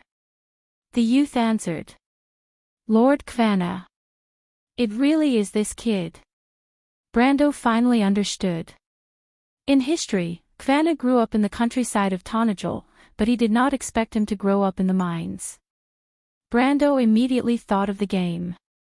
Kvanna must have passed through this quest line and reached the peak of power step by step. But what was it that changed his fate? Was it just the cold steel ores? Or was it something else? In history, Lord Kvanner had replaced Count Randner and became the King of Randner. His rise from a commoner to a duke was a living legend, and there was no record of him dying in the mines of Schaflund. Then, did this mean that there was still a chance? Or did history change because of his arrival? Brando's hand that was holding Halran Gaia's hilt trembled slightly. For the first time, he was uncertain about the future. But when Roman heard the conversation between the youth and Brendel, and saw the youth's confusion, he could tell that something was wrong even if he was a carefree person. She furrowed her brows worriedly. Brando, what should I do? Give up the challenge, Roman. Brando regained his senses and replied. No matter what the future was, he had to face his choice. Give up. But at this moment, a voice interrupted. Even though the voice sounded old, it was full of vigor. It was the unique loud voice of the dwarves. Odin finally recovered from the shock of seeing the sanctuary built by the dwarven ancestors. The first thing he heard was Brando telling them to give up the challenge. This was intolerable. It was a blasphemy to the dignity of the dwarves. No dwarf would back down in the face of a challenge. That was the action of a coward. Moreover, he was a noble rune dwarf, a descendant of the Silver family. Not to mention that this place was the hall that carried the souls of his ancestors. Countless souls of his ancestors were hovering above this sanctuary, watching everything that was happening below. How could he back down? Odin immediately expressed his dissatisfaction. Even if I'm an old man, I won't back down here. Moreover, this is the territory of the rune dwarves. You impolite brat. Coden felt that the word impolite brat was right in his heart. He felt that he had never heard of such an adjective in his life, and even felt that the stubborn old dwarf was a little more pleasing to the eye. From his point of view, this brat from the Tobuz family was indeed impolite. Odin, what are you doing here? But he still asked first. The old dwarf was just beginning to complain to Brando, but it was already stillborn. When he saw Coden, he was shocked. He recognized this gold-ranked guard captain, but when he saw the injuries all over his body, he couldn't help but be shocked. Captain Coden, why are you like this? Because the territory of the rune dwarves is really a good place to be. Coden raised his eyebrows and replied in an annoyed tone. Speaking of which, how did you become a rune dwarf? Aren't you a golden dwarf? The golden dwarves are just a part of my homeland. I am a genuine rune dwarf. Odin was displeased when he heard that someone was doubting his bloodline. Alright, let's assume that you are a citizen of the Silver family. Then what are you doing here? Odin was stunned for a moment before he noticed the smile on Coden's face. Of course, it looked like a sinister smile to him. The old dwarf finally realized that he had fallen into a trap. He stammered as he tried to come up with an excuse.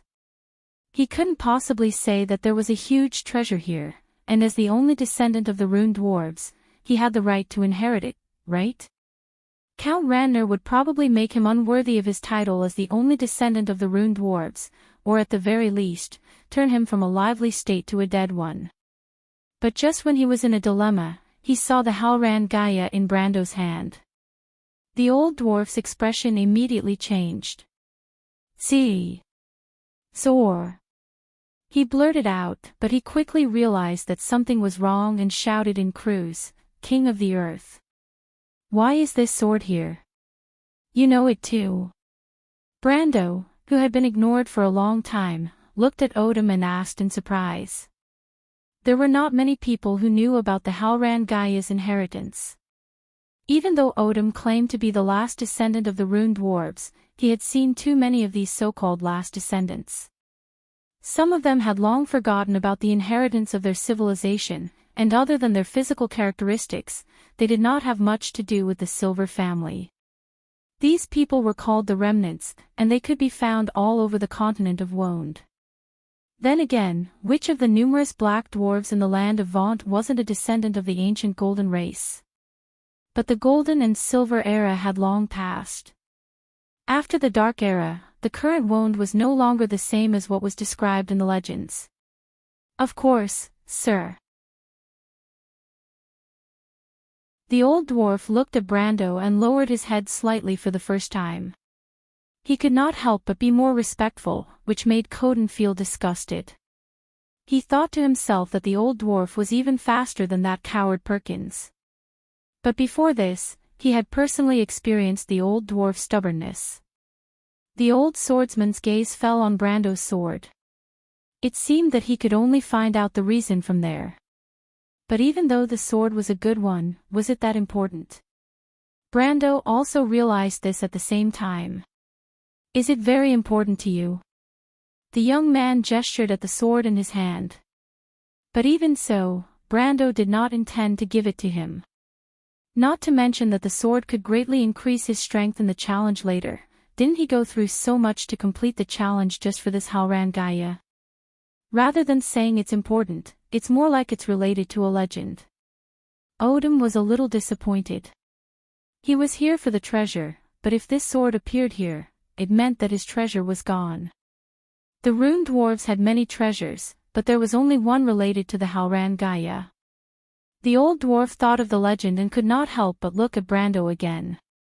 He was not a real Rune Dwarf, but only a branch of the Rune Dwarf bloodline left behind on the earth. He did not have the extraordinary talent of the real Silver folk, and he did not even learn the construction skills of his ancestors, which were said to be comparable to the craftsmen of Buga. But he did not lie to Coden. He was indeed the inheritor of this civilization, or at least that was what he thought. From the moment he was born, there was a mysterious message in his mind, which was undoubtedly passed down through his bloodline. That was why Odom knew that there was a treasure under the mines of Schaflund. P.S. What should I say? Is the wheel of history slowly turning again? It's time for support.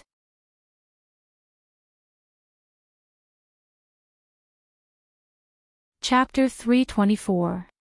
And it was because he knew all of this that he came all the way here. Perhaps it wasn't just for the treasure. Even Odom himself wasn't sure, but there was a voice in his blood telling him that he had a dream.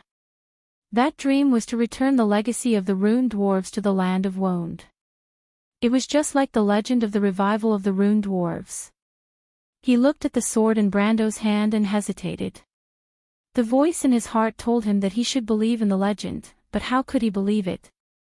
According to the legend, all the Rune Dwarves had to worship the person who held the Halran Gaia as their king and follow him to rebuild the Rune Dwarven Empire. But for this old dwarf to bow down to a stranger, it was really too difficult for his old bones. Legend? Brando asked. Odom gritted his teeth and decided to hold on to his wits and take one step at a time. The old dwarf coughed and said, "Forgive me for not being able to say much, but I heard your conversation. Do you want to leave this place?" "What do you mean?" Brando's attention was drawn to the old dwarf. "It's nothing, my lord." The old dwarf chose a title that was easier for him to accept. He thought that if he suddenly called Brendel king, not only would he not be able to accept it, but everyone else would be shocked as well. "I just want to say that there's no need to go through so much trouble." He paused for a moment and pointed at the sword in Brando's hand. "If you can lend me that sword for a while, I might be able to let everyone leave this place easily." Oh.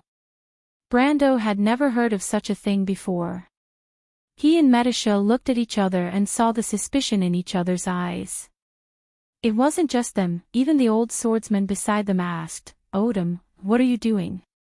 "Let me tell you, this brat is much stronger than me. If you play any tricks in front of him, be careful not to get yourself involved." The old dwarf was stunned for a moment and immediately said, "I'm telling the truth, damn it," but he thought for a moment and wisely avoided conflict with Coden.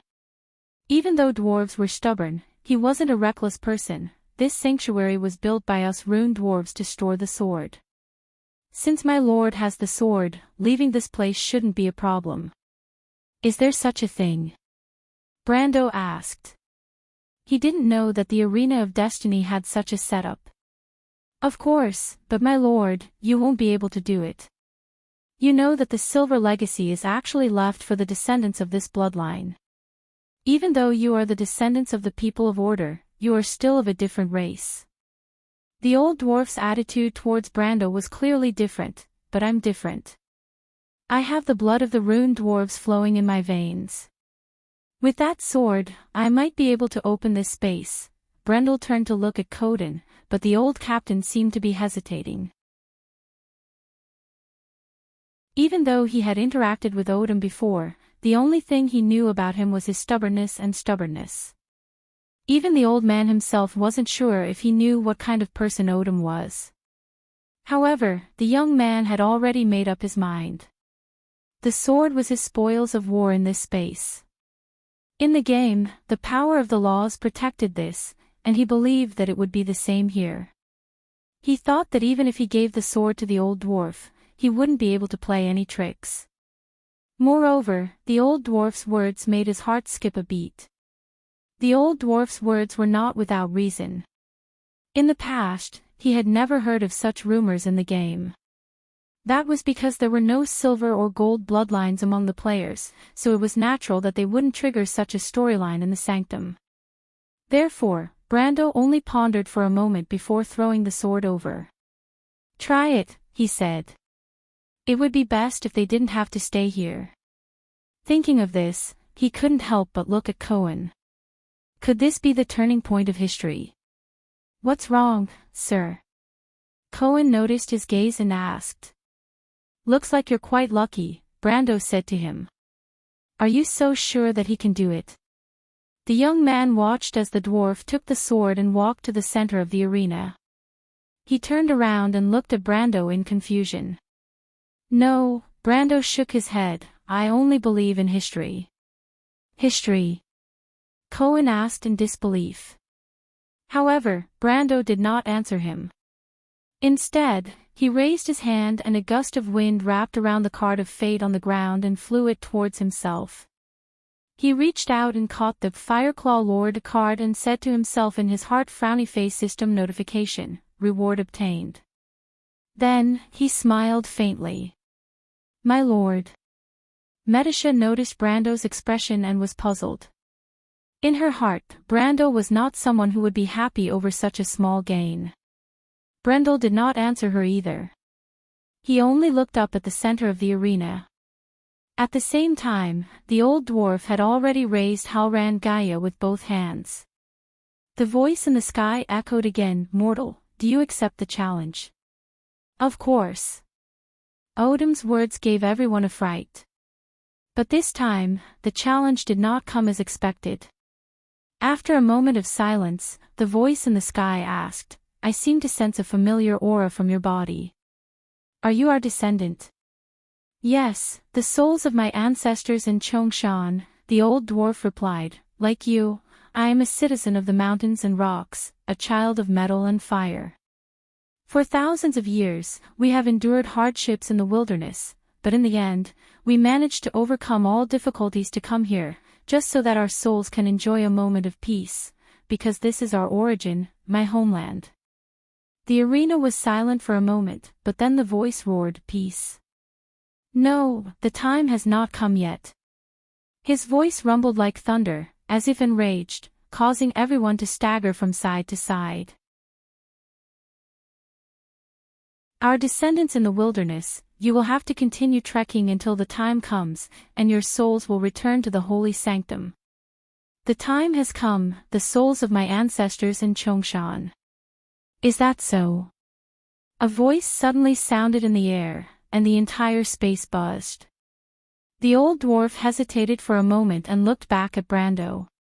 He was in disbelief, but he still raised Halran Gaia. Das Motsrem. The dwarf replied. It was a strange language that Brando did not recognize, but Medisha did. She frowned and explained to her lord, the mantra of order, it seems to be a part of the sacred covenant. Brando naturally knew what the sacred covenant was. It was a covenant that all intelligent beings signed with Martha to fight against the Twilight Dragon before the Age of Darkness. A part of the covenant was the law of order, and it was said that it came from the era before the current era, which was the era before the gods. It was also the era that Brando called a meaningless background.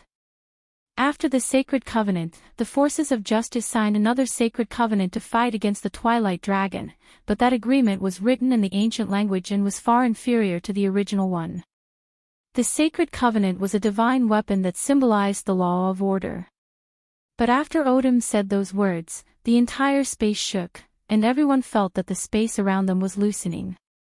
This meant that the old dwarf did not lie to them, and his method worked. But at this moment Brendel suddenly felt like he was hallucinating amidst the vibrations of space. He saw a strange image appearing in front of him. A black moon, a dark lake, and a tall tower that stood silently in the middle of it, as if it was a metaphor for something. Then the image changed to a group of black-clothed people walking on an endless wasteland.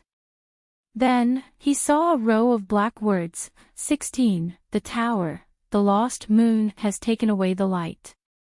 He remembered that he had seen this row of words when he escaped from Fortress Reden, but a new row of words appeared below it, XX, judgment, the light has lost. The words continued to appear, 17, the star, the silver generation has been lost on the earth, traversing the darkness and obscurity, seeking. Then, all the strange images disappeared. Brando shook his head and woke up, and saw Medisha looking at him with concern. He nodded to the silver elf girl, indicating that he was fine. However, he shifted his gaze slightly and saw the merchant girl slowly and carefully approaching him, as if she wanted to ask him something out of concern, but she didn't dare to let him see her for fear of being killed by him. Brando looked at the Roman and could not help but laugh, and said to Medisha, in the end, we should really thank someone this time. Medisha was slightly surprised. Thank you, little Romaine, for bringing us good luck. The young man turned around with a stern face. His hand had already pinched the merchant lady's pink cheeks at lightning speed. Isn't that right, little Romaine? Ah. It hurts, Brando. I won't do it again. The Roman's face was pinched, and she squinted her eyes, tears almost coming out of her eyes from the pain. She quickly admitted her mistake loudly, I'm sorry. Her pair of small eyebrows were almost raised. She wanted to retreat, but she was afraid of the pain, and she was in a dilemma. Brando glanced at the old dwarf, then looked at the Roman and asked, do you dare to run around again? No, I don't dare. The girl's eyes turned left and right as she answered. Brando was helpless. He knew that this girl would not repent, but he had already made up his mind to bring her along no matter where he went. Otherwise, no one would be able to take it if this happened again. He sighed and let go of his hand. At the same time, the light around them dimmed, as if they had entered a space where they could not see their own fingers. What's wrong? The Roman's voice immediately sounded. Nothing, Brando felt the surroundings and answered, that's why we're back. P.S. This is power. Thank you everyone for your support. Is there more? To be continued. If you want to know more, please go to www.chidian.com. Support the author, support the original reading.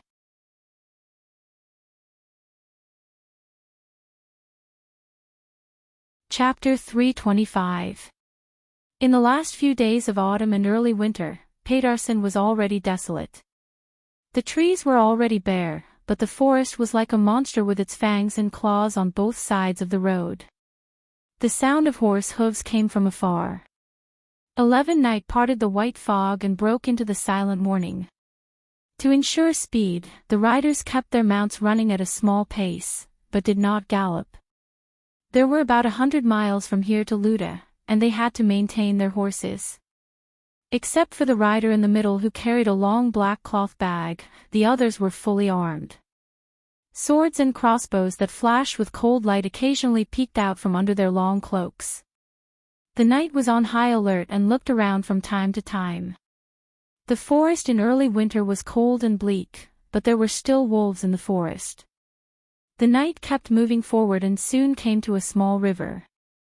At this time of the year, the river had not yet frozen, and the water was sparkling. There was a cold stone bridge on the shore. But at this time, the leading knight suddenly raised his hand and asked the others to stop. The knight tightened the reins to stop the horses and looked around. The leading knight withdrew his hand and gestured to the left and right, meaning that there was an ambush. Then he turned his horse around and pulled out his long sword from his waist. The knight turned their horses around and immediately formed a circular formation with the escorts as the center. The uniform movements showed that these knights were well trained. Even the scouts in Erwin's army could not reach this level. But as the knight moved, there was a rustling sound in the forest. Immediately, a group of noble private soldiers in leather armor stood up from the bushes on both sides. These ambushers were all armed with battle axes, small round shields, or crossbows. Apparently, the ambushers realized that they had been discovered and were ready to attack. But the knight's reaction was not slow either. They were even faster than these ambushers. The knight in black did not hesitate to untie the crossbows at their waists and shoot in all directions. A few of the ambushers had just rushed out of the bushes and onto the road when they were shot down.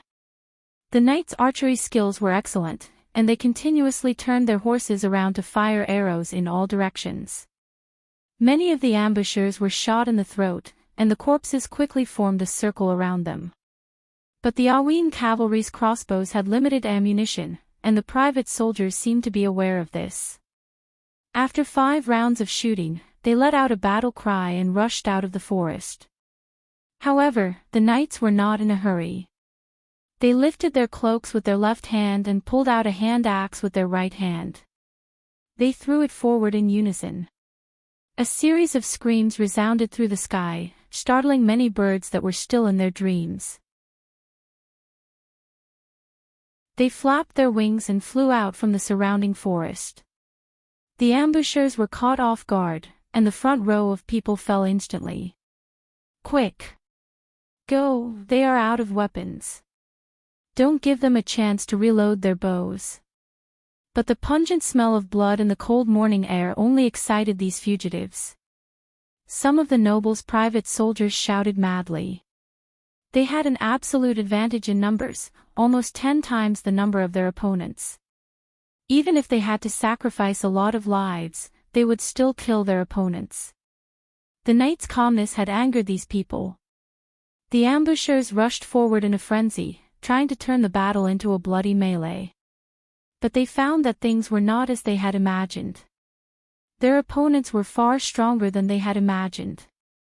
The knight drew their swords together, and a dramatic change occurred on the battlefield. Accompanied by the silver light of the swords, white streams of air crisscrossed and formed an impenetrable net. The ambushers who rushed forward rashly crashed into it.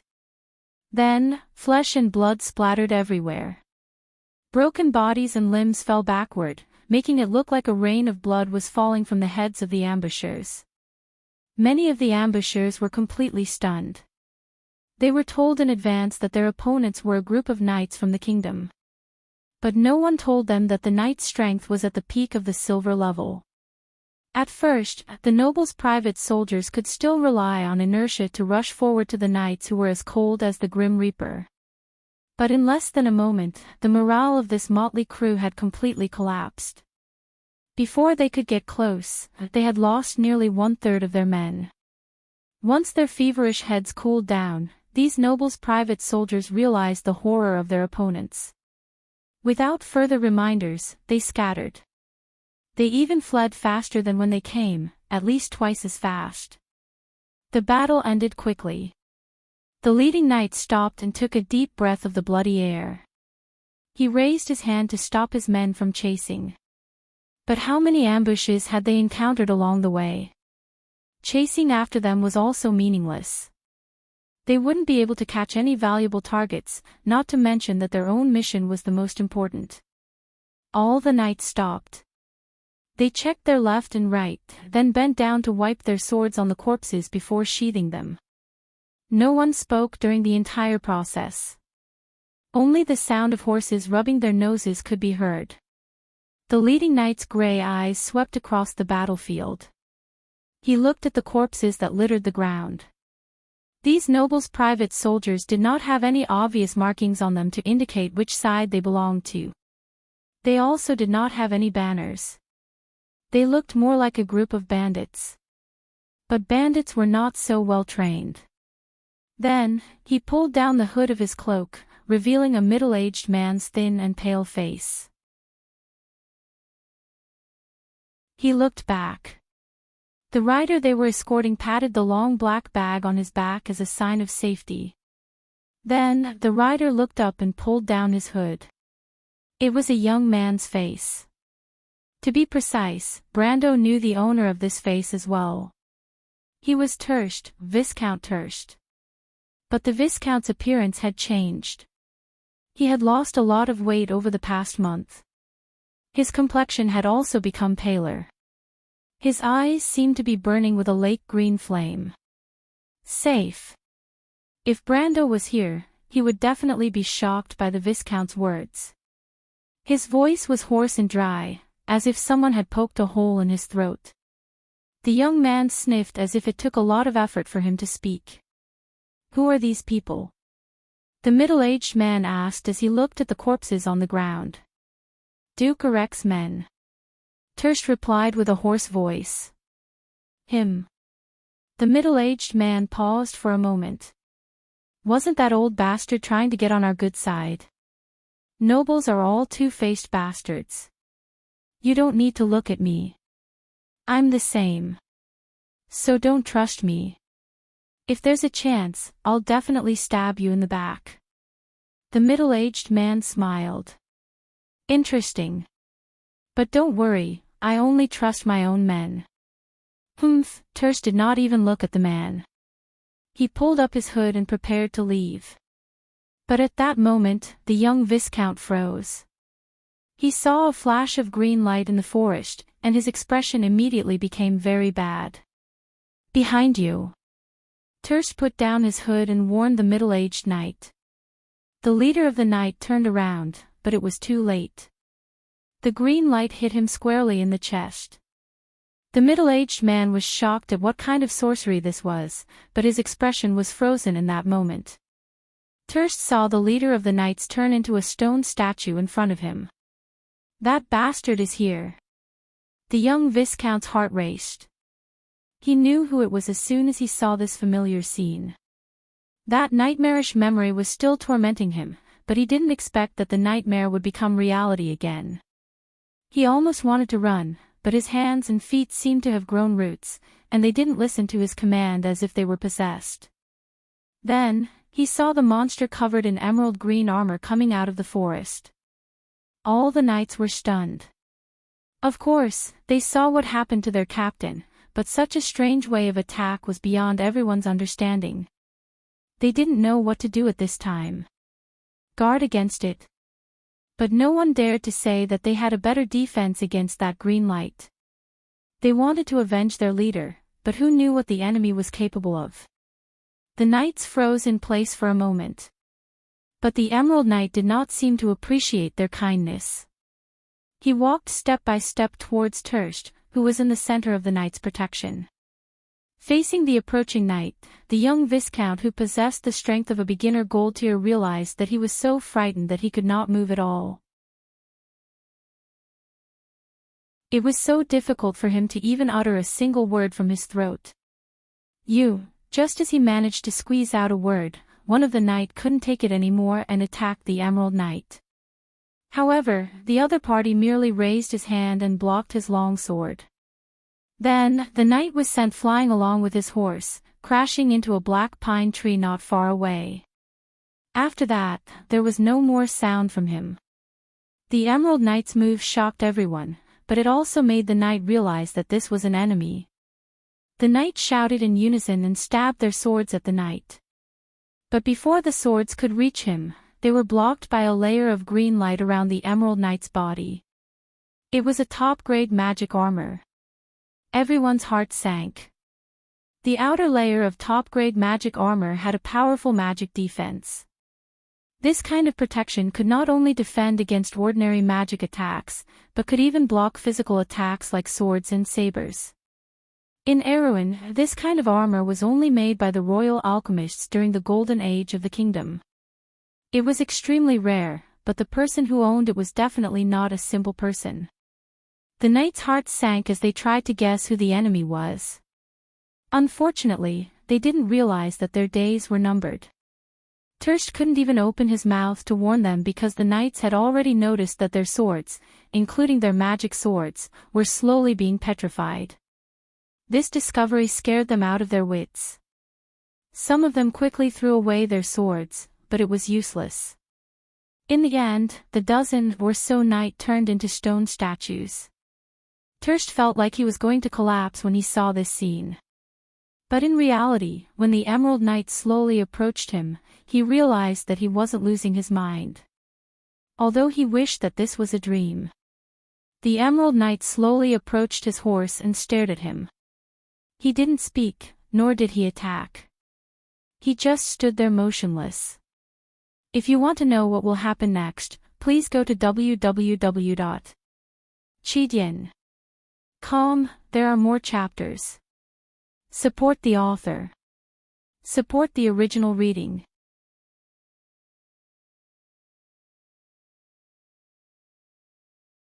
Chapter 326. At that moment, time seemed to have frozen. The young Viscount was drenched in cold sweat as he mustered all his strength to speak. What are you trying to do? The Emerald Knight pointed at the bag on his back. His meaning is clear. The sword on you. You were the one who told me to bring the sword out. Terst took a deep breath and started panting heavily. What are you trying to do? When he said the last sentence, the young Viscount was almost roaring in anger. Terst had never been toyed with like this in his entire life. He felt like he was being toyed with like a little girl.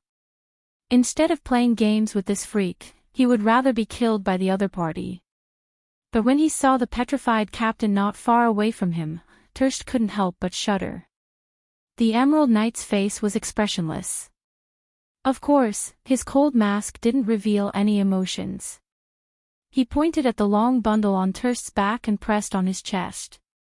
The young Viscount understood the knight's meaning. The knight wanted him to hand over the sword. But what kind of joke is this?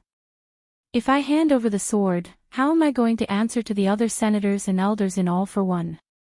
It wasn't easy for him to gain the attention of the higher-ups in All for One because of this mission.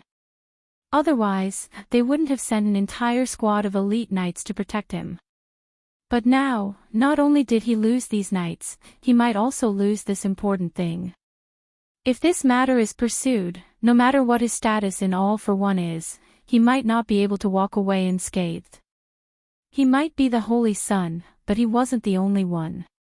Terst panted heavily as he glared at the Emerald Knight with bloodshot eyes. He wanted to see if there was any change in the knight's expression, but it was a pity that the helmet didn't allow him to see any expression. The young Viscount pondered for a moment as he struggled internally. He had no doubt that if he refused, the knight would turn him into a statue as well. He didn't understand why the Emerald Knight let him go so many times. There was no reason for the knight to only keep him alive. The knight could have easily killed him and taken the Lionheart sword. But the knight didn't do so and instead gave him a choice. Was it just for fun? But this was obviously unrealistic. Terst hesitated for a moment before he finally made a difficult decision. What do you think? Terst looked at the young man and hesitated for a moment before he made a difficult decision. The young man reached a hand behind his back, untied the long bundle, and threw it to the other party. "Why didn't you kill me?" he asked at the same time. The Emerald Knight bent down and picked up the Lionheart sword.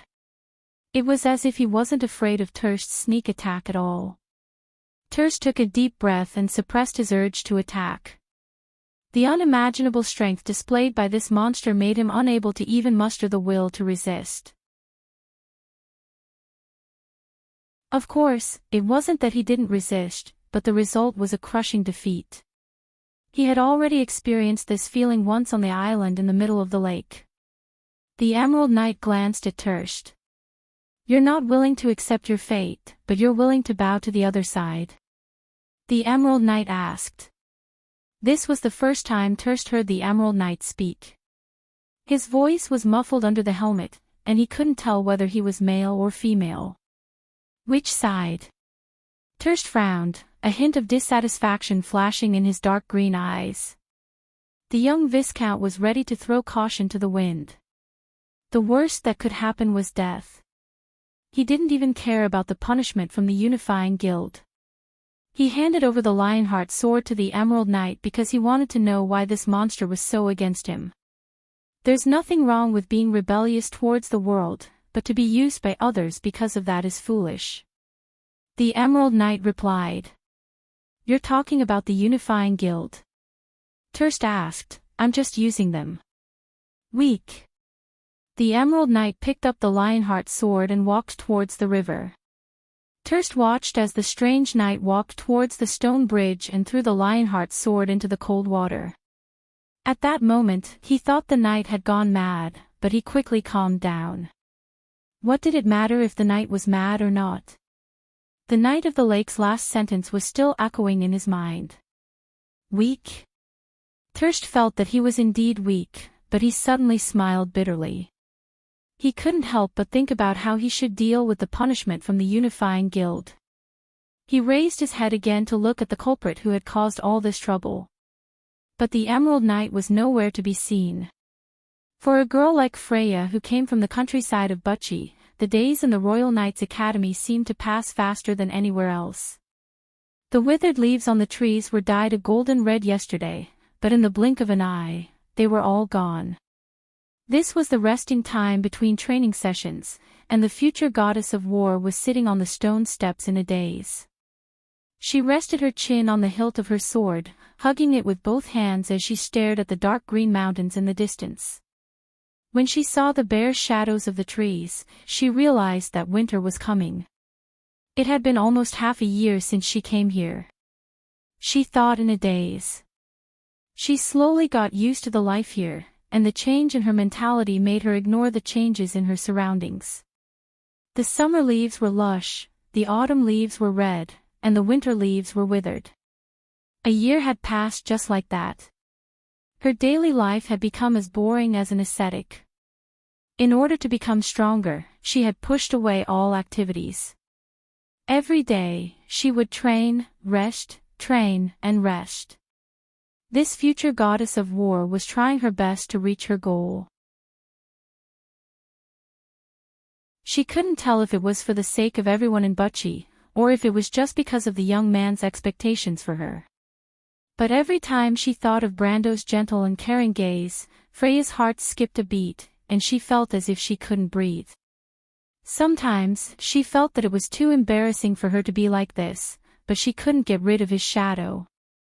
Brando. She unconsciously muttered his name, and didn't notice that someone had come in front of her. Then, the future goddess of war was shocked and raised her head. She saw the black-haired knight standing in front of her with her hand on her sword, and her face turned red. Freya stood up at a loss, and did not know where to place her hands. What's wrong? Maynard tilted her head and looked at her. No. Nothing. Freya lowered her head and answered absent-mindedly. She felt that even she couldn't believe her own words. But this time, the strict knight didn't scold her like she usually did, or ask her why she wasn't alert at all. She came over and put her hand on her forehead without saying a word. Her palm was cold. This intimate action made Freya freeze, and the future goddess of war was so scared that she almost turned around and ran away. But when she saw Maynild's dark and caring eyes, she was stunned. Homesick. Maynild put down her hand and asked in a low voice without any expression on her face. No. Freya shook her head, but suddenly nodded. She thought that if she didn't go along with what Vivian said, she wouldn't be able to explain what she was doing there. Freya, you're such an idiot. She scolded herself in her heart. You can't even lie. That guy can lie without blushing. Maynild sighed when she saw that the young lady's mind had wandered off again. She could roughly guess what the other lady was thinking. But she didn't ask. Instead, she put her hand under her shawl and took out a letter. His letter. Brando's letter. Freya was startled and blurted out. But she immediately realized that something was wrong and subconsciously covered her mouth. This was a little too obvious. Maynild's expressionless face flashed a smile. This was the first time that Freya saw her smile. So his name is Brando. Lucky guy. Lucky. What lucky? Freya lowered her head and felt that her ears were burning. She defended herself with a voice that was so soft that even she couldn't hear it. But she still hurriedly took the letter with a cautious look. At this time, the two heard the sound of a carriage's wheels. The sudden sound came from one side of the road outside the academy. But at this time of the year, very few people came back from outside. Both of them were attracted by the sound and turned around at the same time. They immediately saw a white carriage, like a ghost breaking through the morning fog, slowly driving into the academy. Then it slowly passed by the two of them and entered the depths of the academy. Freya knew that the direction was the residence of Her Royal Highness. It was guarded by the royal knight and ordinary people couldn't enter. That's... she whispered. Maynild saw the shield-shaped article on the carriage. The violet on it was so eye-catching. She looked at it for a while and said, "Someone from Anthony. Another lucky guy." The knight's tone was a little unfriendly. What? Freya was startled. Nothing. Maynild shook her head. Her long and beautiful black hair had always made Freya envious. You just focus on your own things. Freya, you're improving very quickly. Don't be discouraged. Thank you. The knight paused for a while and remembered something. By the way, did that guy come to you again? Freya was stunned and then realized that the knight was talking about the second son of Earl Beckberg. She had cut off contact with him since Maynild reminded her, but she didn't expect him to gather a group of people to make trouble for her. In the end, the knight somehow found out about that matter and she personally taught those people a lesson. The second son of Earl Beckberg was even almost expelled from the academy because of it. However, the matter was left unsettled. Although Freya was a little confused, she knew that it was the result of a compromise. But she was already very grateful. In comparison, she was just a commoner. But why was she bringing it up now? She raised her head and looked at Maynild in confusion. If you want to know what's to come, please log on to www.cheedian.com and read more chapters. Support the author, support the original reading. Translator, Endless Fantasy Translation Editor, Endless Fantasy Translation, Endless Fantasy Translation. You're tuning in to the LoveLore Library YouTube channel. We're so grateful for your support and don't forget to subscribe to join us on this incredible journey through captivating stories. Your generosity through donations truly makes a world of difference, as it's the primary source of revenue that allows me to expand and enhance this channel for you. Thank you from the bottom of my heart for being a part of this adventure.